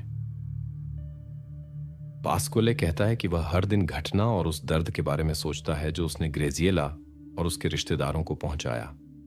वह दावा करता है कि अगर वह अतीत में वापस जा सकता तो अलग तरह से काम करता। ग्रेजिएला की मां ने पास्क्वाले की समय पूर्व रिहाई पर टिप्पणी की। उसकी राय में उसकी रिहाई के साथ न्याय की भावना गायब हो गई। वह विश्वास करती है कि ऐसे लोग नहीं बदलते और समाज के लिए खतरा पेश करते हैं, इसलिए उन्हें दूसरा मौका नहीं मिलना चाहिए। विंसेंजो और जुसेप्पे नहीं समझ पाए कि पास्क्वाले ने उनके साथ ऐसा व्यवहार क्यों किया और अपनी निर्दोषता पर जोर दिया। निराशाजनक कदम उठाने से पहले विंसेंजो ने एक संदेश छोड़ा। उसमें उसने अपनी निर्दोषता पर जोर देना जारी रखा और उनकी स्थिति की अन्यायपूर्णता पर आक्रोश व्यक्त किया। उसने उम्मीद की कि भविष्य में कोई सहानुभूतिपूर्ण व्यक्ति उसके शब्दों की पुष्टि करेगा, जबकि वह खुद अपनी स्वतंत्रता के लिए आगे लड़ने से इनकार कर रहा था। जुसेप्पे, डोमिनिक और मिशेल अभी भी हिरासत में हैं। जुसेप्पे अपनी निर्दोषता के दावे पर कायम है और अपना समय बाइबल अध्ययन में लगाता है। उसने सुनाई गई सजा को स्वीकार कर लिया है और अपील नहीं कर रहा है। वह ईमानदारी से विश्वास करता है कि घटना में उसकी गैर भागीदारी के बारे में सच्चाई सामने आते ही उसे रिहा कर दिया जाएगा। उसका बचाव पक्ष और उसके रिश्तेदार इस विश्वास को साझा करते हैं, साथ ही मृत विंसेंजो की निर्दोषता में भी विश्वास करते हैं। वे सभी अभी भी पास्क्वाले को घटना का मुख्य जिम्मेदार मानते हैं। उनके बयानों के अनुसार वही था जिसने पीड़िता को जंगल की गहराई में लुभाया और भयानक कृत्य किया। इस संस्करण का समर्थन इस तथ्य से होता है कि केवल पास्क्वाले पर लड़ाई के निशान और खरोंचें थीं और उसके कपड़ों पर मिट्टी और घटना के निशान पाए गए। अन्य भागीदारों में ऐसी कोई विशेषताएं नहीं थीं। फिर भी पास्क्वाले को सबसे हल्की सजा मिली और वह पहले ही रिहा हो चुका है। बहुत से लोग मानते हैं कि दूसरे लोगों के बीच सार्वजनिक ध्यान से सुरक्षित होते हैं। आंकड़े इस सिद्धांत की पुष्टि करते हैं, लेकिन यह नहीं भूलना चाहिए कि अपराधी किसी को एकांत स्थान पर ले जाने के लिए विभिन्न चालें अपना सकते हैं। इसलिए भीड़भाड़ वाली जगहों पर भी सतर्क रहना महत्वपूर्ण है। सुंदर एंड्रिया में, एक इतालवी शहर जिसकी आबादी लगभग 1 लाख है, स्थानीय मानसी परिवार की कहानी ने सार्वजनिक ध्यान आकर्षित किया। शहर अपनी ऐतिहासिक विरासत के लिए प्रसिद्ध था, विशेष रूप से भव्य कैस्टल डेल मोंटे महल के लिए, जो रोजाना कई यात्रियों को आकर्षित करता था। स्थानीय लोगों के लिए पर्यटन मुख्य आय का स्रोत बन गया। प्रसिद्ध महल के पास मानसी परिवार रहता था। माता पिता और उनकी एकमात्र लंबे समय से प्रतीक्षित बेटी ग्रेजिएला। पिछले 10 वर्षों से परिवार के पास एक छोटी व्यापारिक दुकान थी जो महल के मुख्य द्वार के रास्ते पर सुविधाजनक स्थित थी। यहां वे पर्यटकों को मेवे और सूखे फल बेचते थे। व्यापार सफलतापूर्वक चल रहा था। ग्रेजिएला अपनी उम्र के बावजूद अक्सर पारिवारिक व्यवसाय में मदद करती थी, जो उसके माता पिता को बहुत खुश करता था। व्यस्त पर्यटक सड़क पर हमेशा बहुत से आगंतुक होते थे और अतिरिक्त हाथों का स्वागत था। युवा महिला खुशी से साझा व्यवसाय में भाग लेती थी और अपनी दयालुता और ऊर्जा से ग्राहकों को आकर्षित करती थी। शनिवार 19 अगस्त 2000 सामान्य सप्ताहांत से अलग नहीं था, जिसमें पर्यटकों की अधिकतम भीड़ थी। ऐसे दिनों में ग्रेजिएला का दादा अक्सर काउंटर के पीछे खड़ा होता था। पोती खुशी से उसका साथ देती थी और छोटे छोटे काम करती थी। लगातार आगंतुकों के प्रवाह के कारण दादा शायद ही कभी दुकान छोड़ पाते थे। शाम के लगभग 7 बजे थके हुए बुजुर्ग ने अपनी पोती से फव्वारे तक जाकर पानी की एक छोटी बोतल भरने के लिए कहा। ग्रेजिएला सहर्ष सहमत हो गई और फव्वारे की ओर चल पड़ी, जो केवल 5 मिनट की दूरी पर था। समय बीतता गया, लेकिन ग्रेजिएला वापस नहीं आई। दादा चिंतित होने लगे। हालांकि शुरू में उन्होंने खुद को इस विचार से शांत किया कि उनकी पोती ने जानने वालों से मुलाकात की होगी और बातचीत में लग गई होगी। हालांकि जब 20 मिनट से अधिक बीत गए और ग्रेजिएला, जो हमेशा समय की पाबंद थी, नहीं दिखी, तो आदमी गंभीर रूप से परेशान हो गया। उन्होंने स्थिति की जांच करने का फैसला किया और फव्वारे की ओर गए। उनके आश्चर्य और चिंता के लिए ग्रेजिएला न तो वहां थी और न ही पड़ोसी सड़कों पर, जिन्हें उन्होंने अपनी पोती की तलाश में अच्छी तरह से देखा। स्थिति तेजी से तनावपूर्ण होती जा रही थी। जब दादा ग्रेजिएला को खोजने की उम्मीद में दुकान लौटे तो उन्होंने पाया कि वह अभी भी नहीं आई थी। वह दूसरा रास्ता ले सकती थी, लेकिन वह कहीं नहीं दिखी। लगभग 30 मिनट बाद उन्होंने बेटे और मां से संपर्क किया। सभी दोस्तों और जानने वालों को फोन करना शुरू किया, जिनके नंबर उन्होंने नोट किए थे। माता पिता ने भी उन सभी को फोन किया जिनसे वे संपर्क कर सकते थे, लेकिन किसी ने उसे नहीं देखा था। जल्द ही पूरा परिवार और ग्रेजिएला के कुछ दोस्त चौक पर मानसी की दुकान पर इकट्ठा हो गए। समय बर्बाद किए बिना वयस्कों और युवाओं ने खोज समूह संगठित किए। उनकी गतिविधि ने राहगीरों और पर्यटकों का ध्यान आकर्षित किया, जिनमें से कई तुरंत खोज में शामिल हो गए। रिश्तेदारों ने ग्रेजिएला की एक तस्वीर लाकर राहगीरों को दिखाई। कुछ ने पुष्टि की कि उन्होंने उसे दिन और शाम में देखा था। हालांकि कोई नहीं बता सकता था कि वह कहां गई थी या क्या हुआ हो सकता है। क्षेत्र को शांत माना जाता था। यहां घटनाएं कभी कभार ही होती थीं।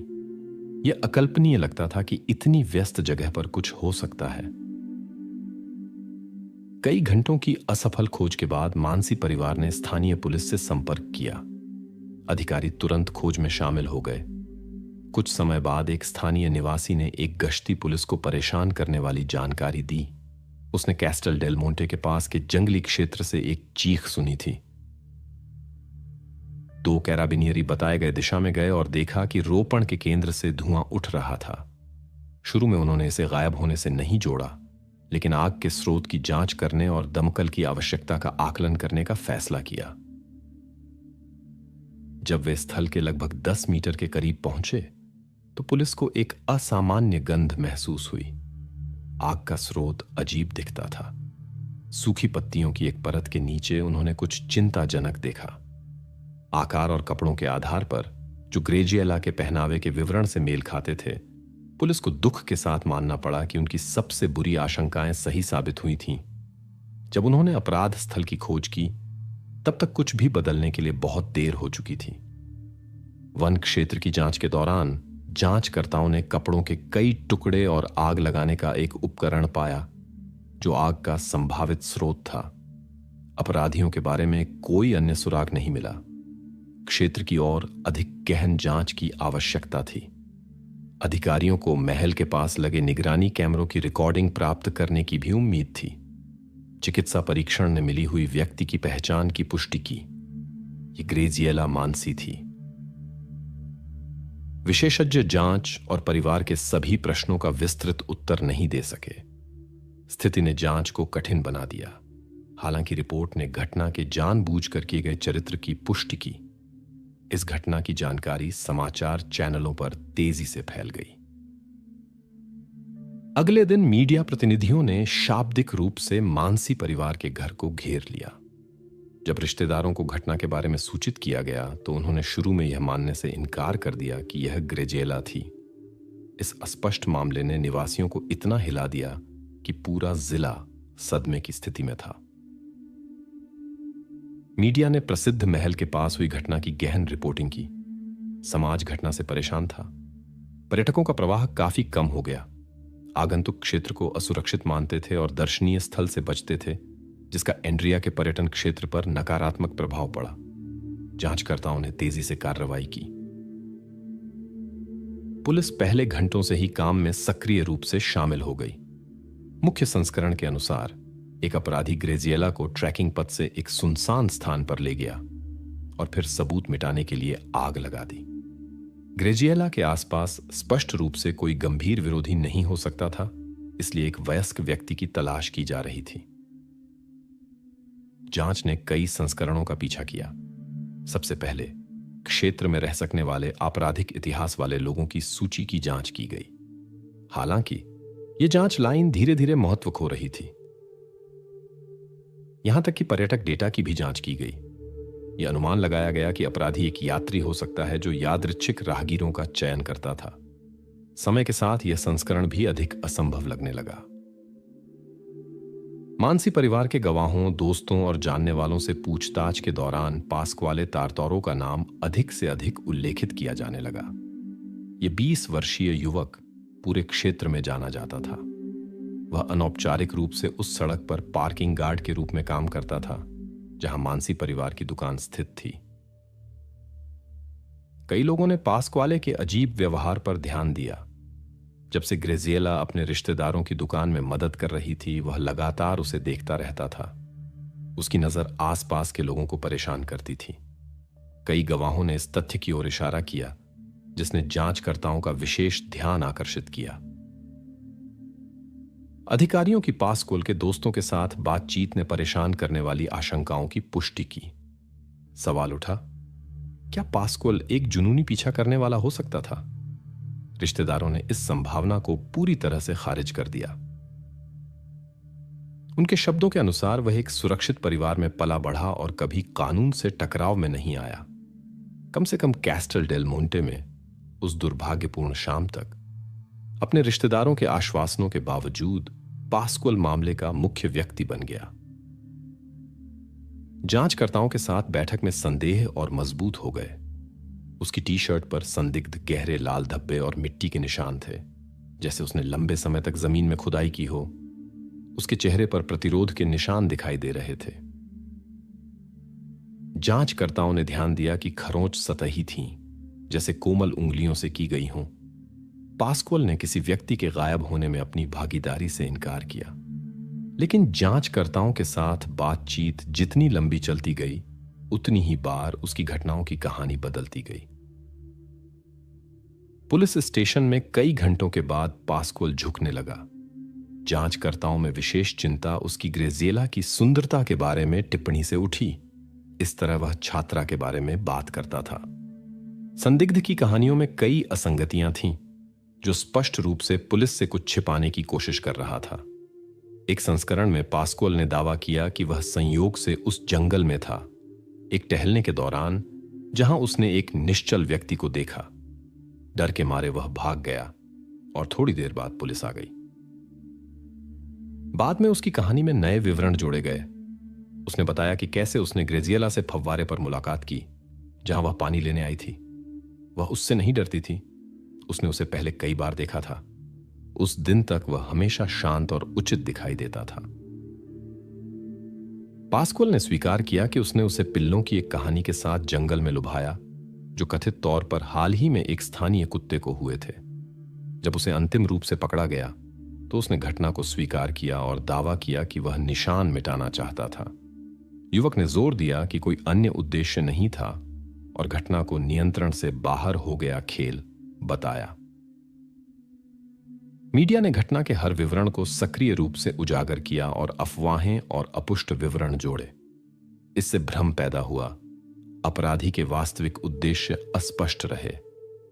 पास्क्वाल के बयानों वाली कहानी ने एक अप्रत्याशित मोड़ लिया। कानून प्रवर्तन एजेंसियां घटनाओं का एक विश्वसनीय संस्करण प्राप्त करने की कोशिश कर रही थीं। उसकी कहानी में कई विसंगतियां थीं। मिले हुए सबूतों से स्पष्ट विरोधाभास थे। हालांकि उसने कैराबिनियरी के साथ घटनाओं के विवरण और अन्य महत्वपूर्ण जानकारी साझा की, घटना और उसके कारणों से संबंधित कई प्रमुख प्रश्न अनुत्तरित रहे। यह स्थापित किया गया कि आग रात के 22 बजे शुरू हुई, लेकिन गायब होने की सूचना लगभग 3 घंटे पहले मिली थी। इस पूरे समय में क्या हुआ? पास्क्वाल ने अपने कार्यों की व्याख्या यह कहकर की कि उसने आवाजें सुनी। जंगल के पास से लोग गुजर रहे थे। उसने सोचा कि लापता व्यक्ति की खोज शुरू हो गई थी। चिकित्सा विशेषज्ञ की राय विशेष चिंता का कारण बनी। उनके अनुसार आग के समय ग्रेजिएला मानसी होश में थी। कैराबिनियरी संदिग्ध के साथ काम करते रहे। सवाल उठे कि इन परिस्थितियों में उसे केवल मामूली खरोंच क्यों थी। संदेह पैदा हुआ कि वह अकेला काम नहीं कर रहा था। संभवतः अन्य लोग भी शामिल थे। एक नई पूछताछ करने का फैसला किया गया। अंत में पास्कुअल जांचकर्ताओं के साथ सहयोग करने और सच बताने के लिए राजी हो गया, जो उसने पहले डर के कारण छिपाया था। उसके शब्दों के अनुसार वह ग्रेजिएला को अपनी पहल पर जंगल में नहीं ले गया। 18 से 20 साल की उम्र के युवा पुरुषों के एक समूह ने उसे मजबूर किया। जंगल में जुसेप्पे दिबारी, विंसेंजो कैराटेलो, डोमिनिको मार्जोटो और मिशेल जगरिया का इंतजार कर रहे थे। पास्कुअल ने दावा किया कि मूल रूप से कोई अन्य इरादे नहीं थे। उसका इन युवा पुरुषों के साथ एक विवाद था जिसमें वह हार गया। मुआवजे के रूप में परिचितों ने ग्रेजिएला को जंगल में लाने की मांग की, जो उसने किया। 4 युवा पुरुषों ने ग्रेजिएला को कई घंटों तक बंधक बनाए रखा। जब उन्होंने खोज की आवाजें सुनी तो वे परिणामों से डर गए। समूह ने घटना के निशान छिपाने का फैसला किया। उनके पास सबूत मिटाने के लिए उपयुक्त सामग्री नहीं थी। जब ग्रेजिएला को होश आया और वह चिल्लाने लगी तो युवा पुरुष घबरा गए और हिंसा का प्रयोग करने की कोशिश की। अंत में उन्होंने उसे पत्तियों से ढक दिया और अपने कार्यों को छिपाने का तरीका सोचने की कोशिश की, जिसके बाद उन्होंने एक आग लगाने वाला उपकरण इस्तेमाल करने का फैसला किया।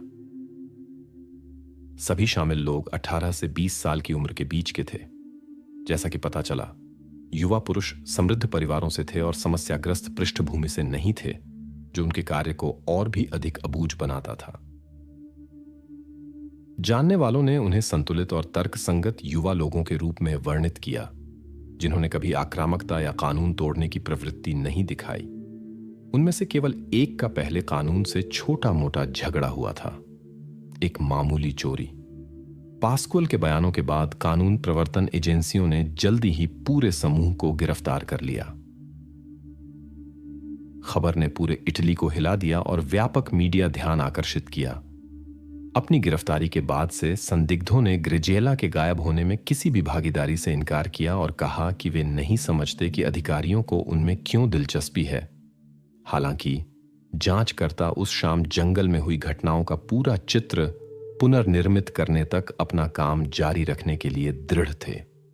इन युवा पुरुषों की जांच में जांचकर्ताओं को पास्कुअल के विपरीत घटना के कोई दृश्यमान निशान नहीं मिले।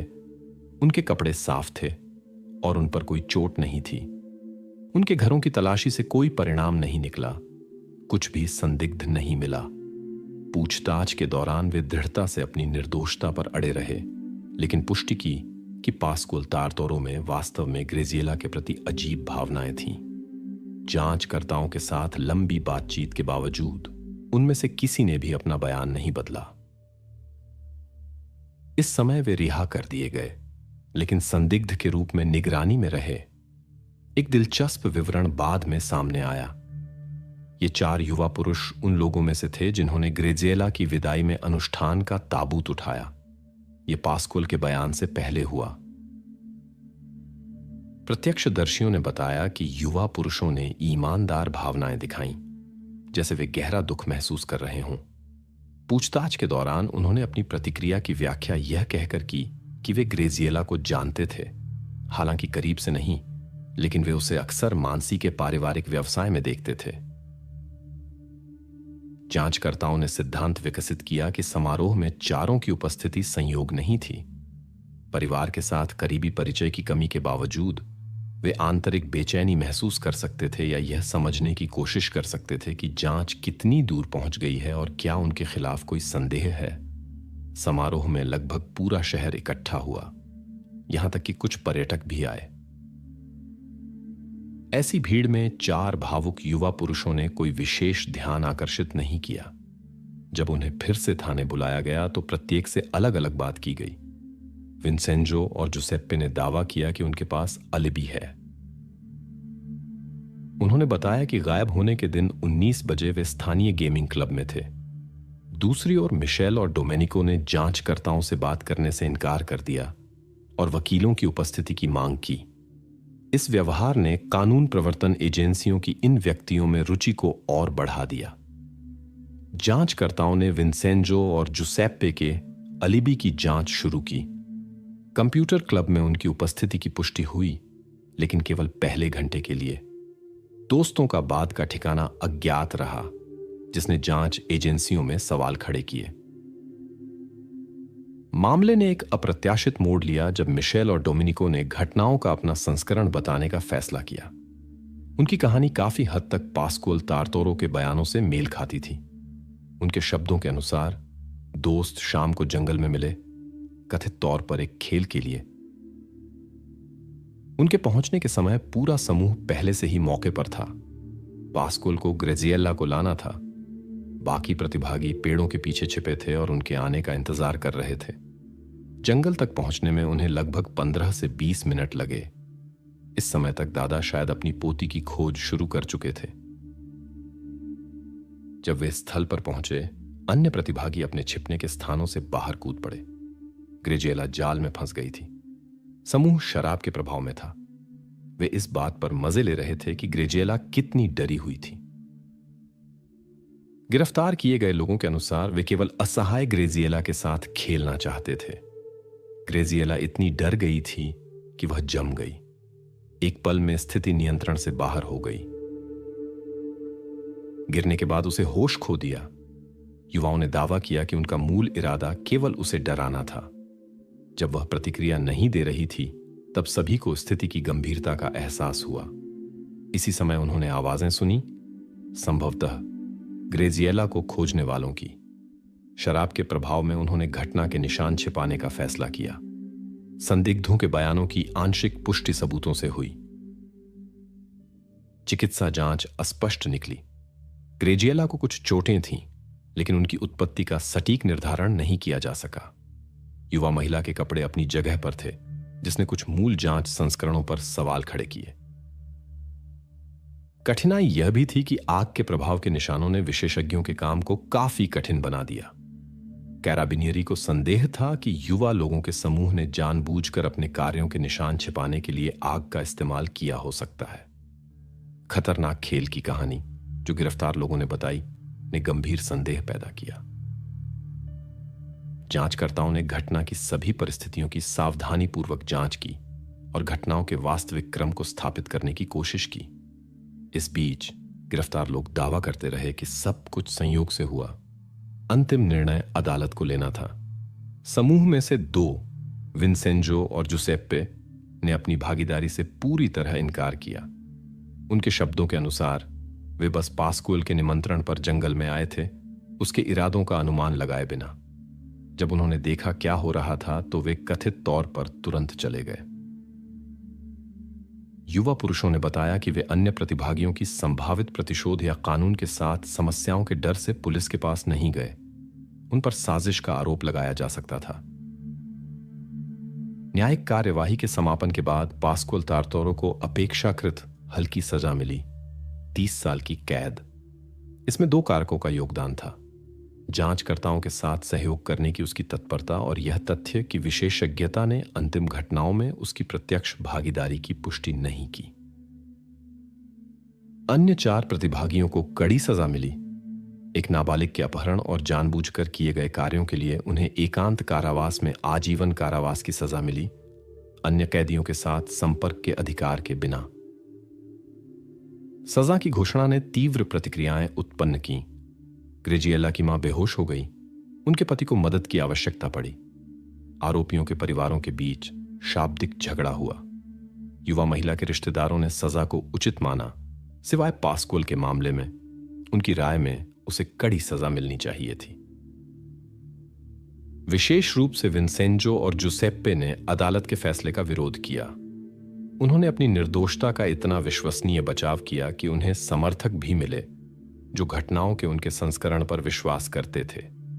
हालांकि इससे उन्हें फैसले को चुनौती देने में मदद नहीं मिली। इन घटनाओं के 8 साल बाद 27 वर्षीय विंसेंजो कैराटेलो ने कारागार में अपने प्रवास के दौरान एक विनाशकारी निर्णय लिया। शायद उसे अपराध बोध सता रहा था या उसे कोई अन्य रास्ता नहीं दिखा। कुछ दिन पहले ही उसकी मां ने उससे मुलाकात की थी।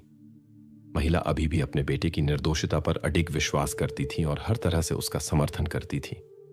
हालांकि इस समय तक विंसेंजो ने खुद अपना रास्ता जारी रखने की इच्छा खो दी थी। मां का दिल महसूस कर रहा था कि कुछ गलत था। उसने देखा कि उसका बेटा जैसे दूर हो गया था, एक अलग इंसान बन गया था, और उसकी आशंकाएं सही साबित हुईं। 19 जून 2013 को वकील मिशेल ने प्रक्रियात्मक उल्लंघनों का हवाला देते हुए मामले की समीक्षा के लिए एक याचिका दायर की। उसने पिछली कार्यवाही के परिणामों को चुनौती दी, लेकिन अदालत ने याचिका की जांच से इनकार कर दिया। पास्कुअल की मां ने सार्वजनिक रूप से मानसी परिवार से अपने बेटे के कार्यों के लिए ईमानदारी से माफी मांगी। उसने जोर दिया कि उसे कानून के सामने अपने कार्यों की पूरी जिम्मेदारी लेनी चाहिए। हालांकि ग्रेजिएला की मां ने इन माफियों को खारिज कर दिया। उसका जवाब भावनात्मक था। उसने कहा कि पास्कुअल को वह सब कुछ सहना चाहिए जो उसकी बेटी ने सहा। उसके शब्दों के अनुसार, अगर वह उसे जंगल में न ले गया होता तो ग्रेजिएला अपने परिवार के साथ होती। ग्रेजिएला के माता पिता पास्कुअल को ही मुख्य दोषी मानते थे। ग्रेजिएला मानसी का नाम इटली में नहीं भूला गया है। कैस्टल डेल मोंटे महल में उसकी तस्वीर और उसकी छोटी कहानी के साथ एक स्मारक पट्टिका है, जिसका रास्ता इतनी जल्दी समाप्त हो गया। यह स्थान एक तरह का स्मारक बन गया है जहां स्थानीय लोग और पर्यटक फूल और खिलौने छोड़ते हैं। ग्रेजिएला के रिश्तेदार इस स्मृति स्थल पर अक्सर जाते हैं। 24 साल की कैद के बाद पास्कुअल तारतोरो को आजादी मिली। अच्छे आचरण के लिए उसकी सजा 6 साल कम कर दी गई। अब वह 44 का है और एक नई जिंदगी शुरू करने की कोशिश कर रहा है। यह भविष्यवाणी करना मुश्किल है कि उसका भविष्य कैसे विकसित होगा। सभी शामिल लोगों में से वह एकमात्र था जिसने सरलीकृत प्रक्रिया से सहमति जताई, जिससे सजा में कमी आई। घटना के बाद सभी शामिल लोगों ने एक दूसरे से हर संपर्क तोड़ लिया। यहां तक कि जब पास्कुअल रिहा हुआ, पुराने दोस्तों में से किसी ने भी संपर्क बहाल करने की कोशिश नहीं की। वह खुद कहता है कि वह हर दिन घटना और उस दर्द को याद करता है जो उसने ग्रेजिएला और उसके परिवार को पहुंचाया। पास्कुअल स्वीकार करता है, अगर वह अतीत में लौट सकता तो वह अलग तरह से कार्य करता। कठिन पुनर्वास चरण में उसका परिवार सबसे महत्वपूर्ण सहारा बना। वह उन सभी लोगों के प्रति आभार व्यक्त करता है जो उसके सुधार में विश्वास करते थे। हालांकि ग्रेजिएला की मां ने पास्कुअल की समय पूर्व रिहाई पर अपनी राय व्यक्त की। उसके शब्दों के अनुसार उसकी रिहाई ने न्याय के विचार को नष्ट कर दिया है।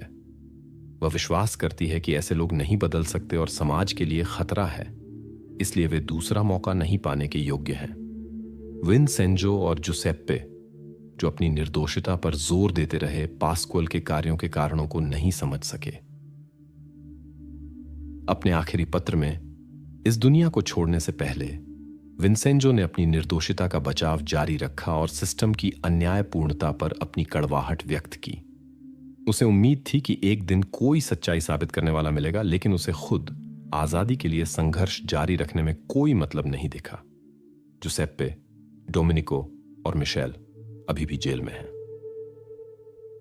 जुसेप्पे अपनी निर्दोषिता साबित करने के प्रयास नहीं छोड़ता और अपना समय बाइबल अध्ययन में बिताता है। उसने अपनी सजा स्वीकार कर ली है और अब अपील नहीं करता। इसके साथ ही वह इस विश्वास को बनाए रखता है कि एक दिन सच्चाई सामने आएगी। तीनों एक स्वर में पास्कुअल को घटना का मुख्य दोषी बताते हैं। उनके शब्दों के अनुसार वह ग्रेजिएला को जंगल में लेकर गया था और आगे की घटनाओं का प्रवर्तक था। फिर भी पास्कुअल को सभी दोषियों में सबसे हल्की सजा मिली और वह पहले ही आजाद है। कभी कभी घटनाएं इतनी अप्रत्याशित और बिना किसी स्पष्ट कारण के होती हैं कि शामिल लोगों के बीच संबंध स्थापित करना मुश्किल होता है। दुर्भाग्यवश यह खतरनाक लोगों को वर्षों तक सामान्य जीवन जीने की अनुमति देता है, बिना अपने कार्यों के लिए जिम्मेदार ठहराए जाने के। यह कहानी इंडियाना के नॉर्थ वेबस्टर नामक छोटे शहर में घटी। यह स्थान अपनी सुंदर झीलों और प्राकृतिक सौंदर्य के लिए जाना जाता है। कोई आश्चर्य नहीं कि यह कई लोगों को आकर्षित करता है। मछली पकड़ना यहां स्थानीय लोगों और आगंतुकों दोनों के बीच लोकप्रिय है। वर्णित घटनाओं के समय जनसंख्या लगभग 500 लोगों की थी। आज यहां दोगुने लोग रहते हैं, लेकिन वे उतने ही मिलनसार और एकजुट हैं। कम जनसंख्या के कारण सभी एक दूसरे को अच्छी तरह जानते थे और अपने पड़ोसियों पर इतना भरोसा करते थे कि कई लोग अपने दरवाजे भी नहीं लगाते थे। कई वर्षों तक यातायात दुर्घटनाएं सबसे गंभीर अपराध थीं, जब तक कि एक दिन सब कुछ बदल नहीं गया। 1975 में मिचेल परिवार यहां रहता था। पति पत्नी ने स्कूल के तुरंत बाद शादी कर ली थी। शादी से पहले वे कई साल साथ थे और हमेशा एक बड़े परिवार का सपना देखते थे। उनकी पहली बेटी लॉरेल का जन्म 24 मई 1958 को हुआ था। 5 साल बाद सारा का जन्म हुआ और फिर सबसे छोटा ब्रूस आया। बच्चे प्यार और देखभाल के माहौल में बड़े हुए। माता पिता घर में इतना गर्म माहौल बनाने में सफल रहे कि पड़ोसी उन्हें आदर्श अमेरिकी परिवार मानते थे। बचपन से ही लॉरेल ने अपनी शिक्षा पर ध्यान केंद्रित किया। मिचेल परिवार अपनी गहरी आस्था के लिए जाना जाता था। वे नियमित रूप से पूरे परिवार के साथ चर्च जाते थे। लॉरेल, माता पिता, भाई और बहन। युवा महिला ने कलात्मक प्रतिभा दिखाई, विशेष रूप से संगीत में। वह स्थानीय कोयर में गाती थी, पड़ोसी शहरों में प्रदर्शन करती थी और सामाजिक कार्यक्रमों में भाग लेती थी। लॉरेल लोगों की मदद करना चाहती थी और चर्च के पास एक चर्च कैंप में काम करती थी। स्थानीय लोग उसे अच्छी तरह जानते थे और उसे बड़े होते देखा था। सभी ने उसके मित्रवत स्वभाव और सकारात्मक दृष्टिकोण को देखा। परिवार सबसे बड़ी बेटी के उज्जवल भविष्य में विश्वास करता था, जो हमेशा परिवार के लिए मौजूद थी। 6 अगस्त 1975 को लॉरेल ने सुबह अपने छोटे भाई बहनों के साथ बिताई, जब माता पिता काम पर थे। दोपहर के भोजन के बाद वह चर्च कैंप जाने की योजना बना रही थी। दोपहर 2 बजे के करीब उसने अपने परिवार से विदा ली और काम के लिए निकल गई, जहां वह हमेशा की तरह समय पर पहुंची। कार्य दिवस रात 10 बजे समाप्त होना था। उसके बाद लॉरेल चर्च से 800 मीटर दूर स्थित पार्क में दोस्तों से मिलने वाली थी। शिफ्ट के बाद एक सहकर्मी ने उसे ले जाने की पेशकश की, लेकिन उसने पैदल चलना और ताजी हवा में सांस लेना पसंद किया। लगभग 10 मिनट बाद आधे रास्ते में उसने सड़क के दूसरी तरफ परिचितों को देखा। उन्होंने दूर से अभिवादन किया। लॉरेल मीटिंग के लिए जल्दी में थी और नहीं रुकी। ये युवा महिला के साथ आखिरी मुलाकात थी। पार्क में उसके दोस्त व्यर्थ में उसके आने का इंतजार करते रहे। 20 मिनट बीत गए थे और वह अभी भी नहीं आई थी। इस समय में पैदल आसानी से जा सकते थे। सभी जानते थे कि लॉरेल बहुत समय की पाबंद और जिम्मेदार थी। ऐसा व्यवहार उसके लिए असामान्य था। दोस्तों ने और इंतजार करने का फैसला किया। सोचा कि वह चर्च में देर हो गई होगी। उस समय मोबाइल फोन की कमी एक बड़ी समस्या थी। संपर्क केवल लैंडलाइन के माध्यम से किया जा सकता था। इसलिए लॉरेल देरी की सूचना नहीं दे सकी और समूह इंतजार करता रहा। आधे घंटे बाद युवा लोगों ने धैर्य खो दिया, थोड़े नाराज भी हुए और उसके बिना मनोरंजन के लिए चले गए। किसी को यह विचार नहीं आया कि कुछ गलत हो सकता है। परिवार ने भी शुरू में चिंता नहीं की। लॉरेल ने कहा था कि वह काम के बाद दोस्तों से मिलेगी और आधी रात तक वापस आ जाएगी। ठीक इसी समय घर वापसी तय की गई थी। माता पिता ने उसे बाहर जाने की अनुमति दी थी, लेकिन जब वह तय समय पर नहीं लौटी तो चिंतित होने लगे। दोस्तों के विपरीत माता पिता के पास नाराज होने का कोई कारण नहीं था। उन्होंने तुरंत महसूस किया कि कुछ गलत था। ऐसा व्यवहार लॉरेल के स्वभाव से बिल्कुल मेल नहीं खाता था। मां ने बिना देर किए कार्रवाई करने का फैसला किया और अपनी बेटी के साथ क्या हुआ था यह पता लगाना शुरू कर दिया। परिवार उसके सभी दोस्तों को अच्छी तरह जानता था, जिनमें से ज्यादातर पास में रहते थे। देर रात होने के बावजूद चिंतित माता पिता सुबह तक इंतजार करने के लिए बहुत बेचैन थे, इसलिए उनसे बात करने के लिए निकल पड़े। लॉरेल की सबसे अच्छी सहेली सड़क के दूसरी तरफ रहती थी। आमतौर पर वे पूरा समय साथ बिताती थीं। माता पिता बेचैन हो गए जब उन्हें अपनी बेटी सहेली के यहां नहीं मिली। इस समय तक वह पहले ही घर लौट चुकी थी, जिससे चिंता और बढ़ गई। उसे बातचीत से परेशान करने वाली खबर मिली। लॉरेल कभी पार्क में मिलने नहीं आई, इसलिए समूह उसके बिना चला गया।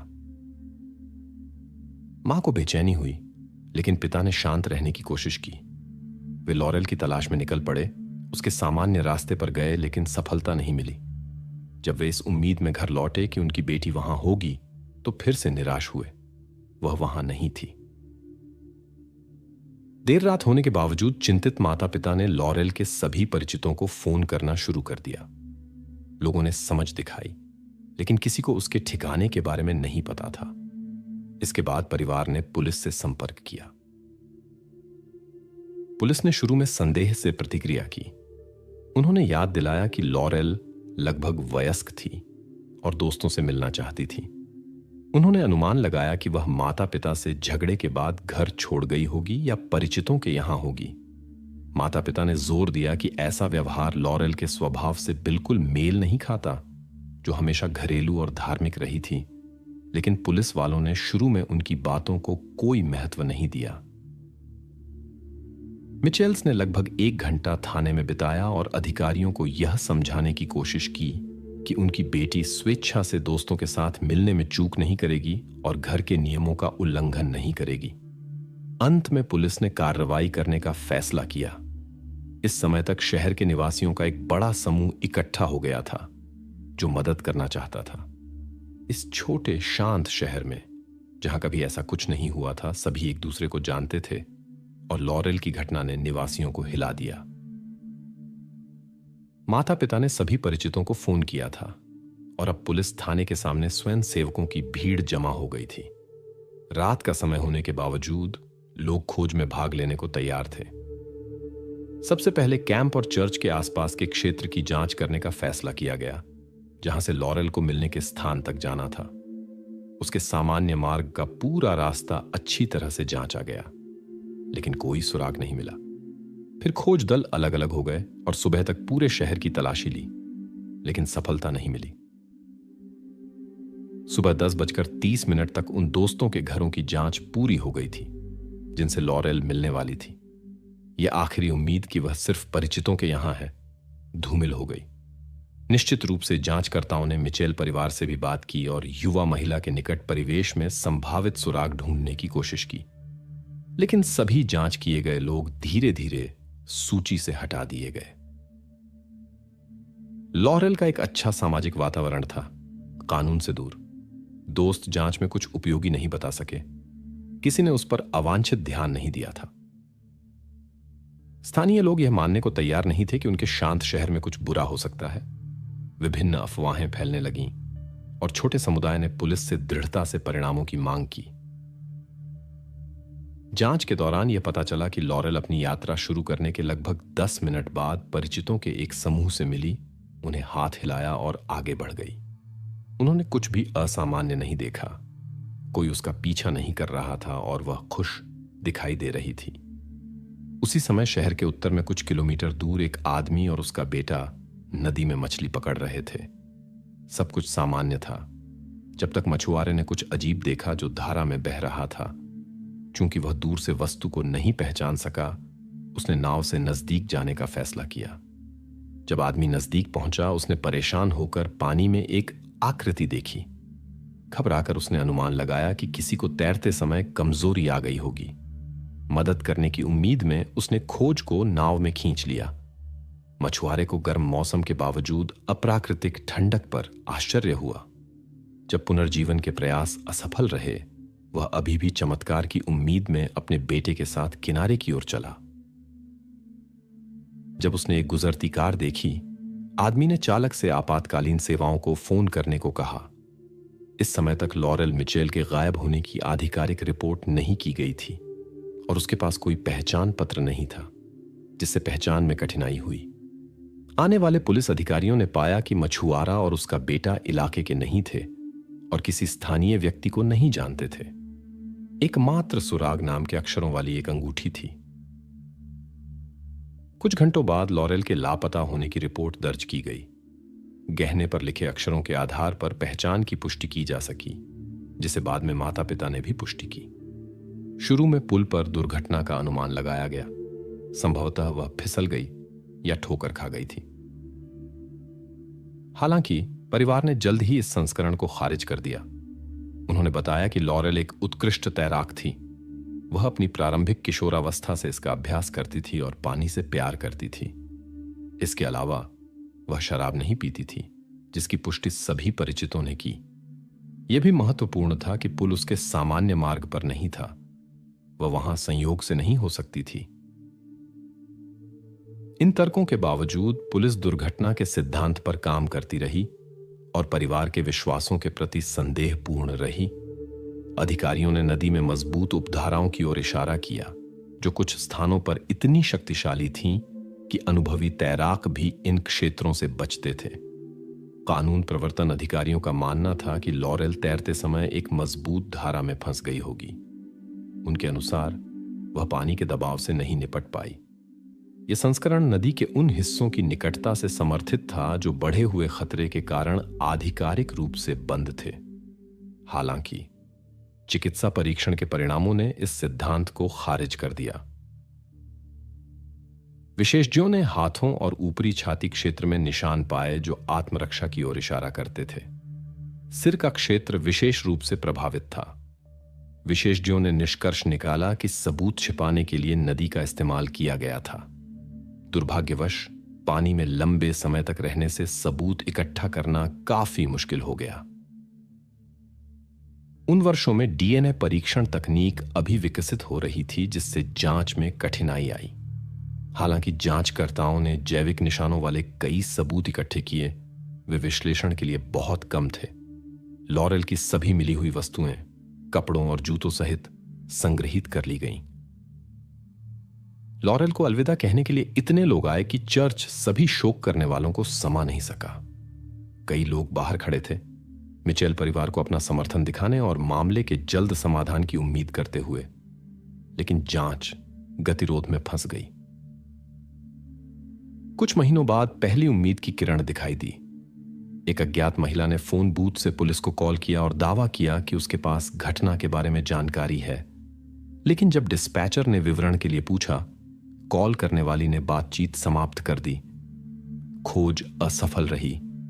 पुलिस ने युवा महिला को, जिसने कॉल किया था, एक सार्वजनिक अपील के साथ संपर्क किया। उसे पूर्ण गोपनीयता और सभी आवश्यक सुरक्षा का वादा किया गया। अधिकारियों ने उसे फिर से संपर्क करने और जानकारी साझा करने के लिए मनाने का हर संभव प्रयास किया। बाद में $50,000 का इनाम भी रखा गया, उस समय के लिए एक बड़ी राशि। लेकिन रहस्यमय गवाह ने फिर कभी संपर्क नहीं किया। धन का इनाम वास्तव में अतिरिक्त कठिनाइयां पैदा कर दी। झूठी रिपोर्ट आई, जिनकी जांच में बहुत समय और संसाधन लगे। घटना के 6 महीने बाद कैथरीन नाम की एक महिला पुलिस स्टेशन आई। उसने बताया कि वह उस सड़क पर रहती थी जहां से लॉरेल आमतौर पर पार्क से पैदल लौटती थी। गवाह ने उसे रात 10:15 पर देखा था, जो काम से उसके सामान्य लौटने के समय के अनुरूप था। उस शाम कैथरीन घरेलू काम कर रही थी जब उसने अचानक सड़क से अजीब आवाजें सुनी। ऐसा लगा जैसे कोई कार सीधे घर के सामने तेजी से रुकी। युवा लोगों की आवाजें सुनाई दी। जब महिला खिड़की पर गई, उसने एक डिक्की बंद होने की आवाज सुनी। लॉरेल, जो अभी अभी गुजरी थी, अचानक दृश्य से गायब हो गई। गृहिणी ने अनजान युवा लोगों के साथ एक लाल कार देखी जो तुरंत तेजी से भाग गई। हालांकि वह न तो नंबर प्लेट और न ही चेहरे पहचान सकी, उसने कार को याद कर लिया। लाल रंग उस समय काफी दुर्लभ था। पुलिस वालों ने तुरंत सभी लाल कारों के मालिकों की जांच शुरू कर दी, लेकिन 1 महीने की खोज के बाद कोई सुराग नहीं मिला। अधिकारियों और रिश्तेदारों के प्रयासों के बावजूद जांच गतिरोध में आ गई। दशकों बीत गए जब तक मामले को नई गति नहीं मिली। 2010 के दशक की शुरुआत में आधुनिक तकनीक और डीएनए विश्लेषण विधियां आईं, जिन्होंने मौजूदा सबूतों पर एक नई नजर डालने की अनुमति दी। संभावित अपराधी का प्रोफाइल बनाने के लिए एफबीआई विशेषज्ञों को बुलाया गया। उनके अनुसार यह क्षेत्र या आसपास का एक युवा व्यक्ति होना चाहिए, जिसका संभवतः पहले से कानून से संघर्ष रहा हो। हालांकि सभी प्रयासों के बावजूद लॉरेल के मामले में कोई सफलता नहीं मिली। सबूतों पर डीएनए के निशान पूर्ण विश्लेषण के लिए बहुत कम थे। इस समय अनसुलझे मामलों के लिए एक विशेष इकाई का गठन किया गया, जिसने लॉरेल मिचेल के मामले को भी संभाला। उनके बूढ़े माता पिता ने फिर से उम्मीद जताई कि वे उस व्यक्ति को देखेंगे जिसने उनकी बेटी को पीड़ा पहुंचाई थी। जांचकर्ताओं ने सभी सामग्री की जांच करने और 30 साल पहले के विवादास्पद निष्कर्षों को खारिज करने का फैसला किया। दुर्भाग्य से मिचेल्स अपने सवालों के जवाब नहीं देख पाए। 2012 तक खोज जारी रही। जबकि लॉरेल के माता पिता की प्राकृतिक मृत्यु हो गई। आखिरी दिन तक वे सच्चाई जानने की उम्मीद करते रहे। इसके बाद लॉरेल के भाई और बहन ने सच्चाई की खोज जारी रखने का फैसला किया। मीडिया ने एक नई प्रेरणा दी। कई रिपोर्टों में उन्होंने लॉरेल की कहानी और जांच के बारे में बताया, जो लगभग 40 साल से चल रही थी। टेलीविजन रिपोर्टों और इंटरनेट पर गहन काम के कुछ महीनों बाद एक महत्वपूर्ण गवाह सामने आया। रेनी नाम की एक महिला ने पुलिस से संपर्क किया। 1975 में वह उसी क्षेत्र में रहती थी और लॉरेल की उम्र की थी। घटना के लगभग एक सप्ताह बाद उसकी मुलाकात जॉन लेमन नाम के एक व्यक्ति से हुई। युवा लोगों की कहानी एक पार्टी में शुरू हुई। उनका रिश्ता लॉरेल की घटना के बाद भी जारी रहा, जिसने पूरे क्षेत्र को हिला दिया।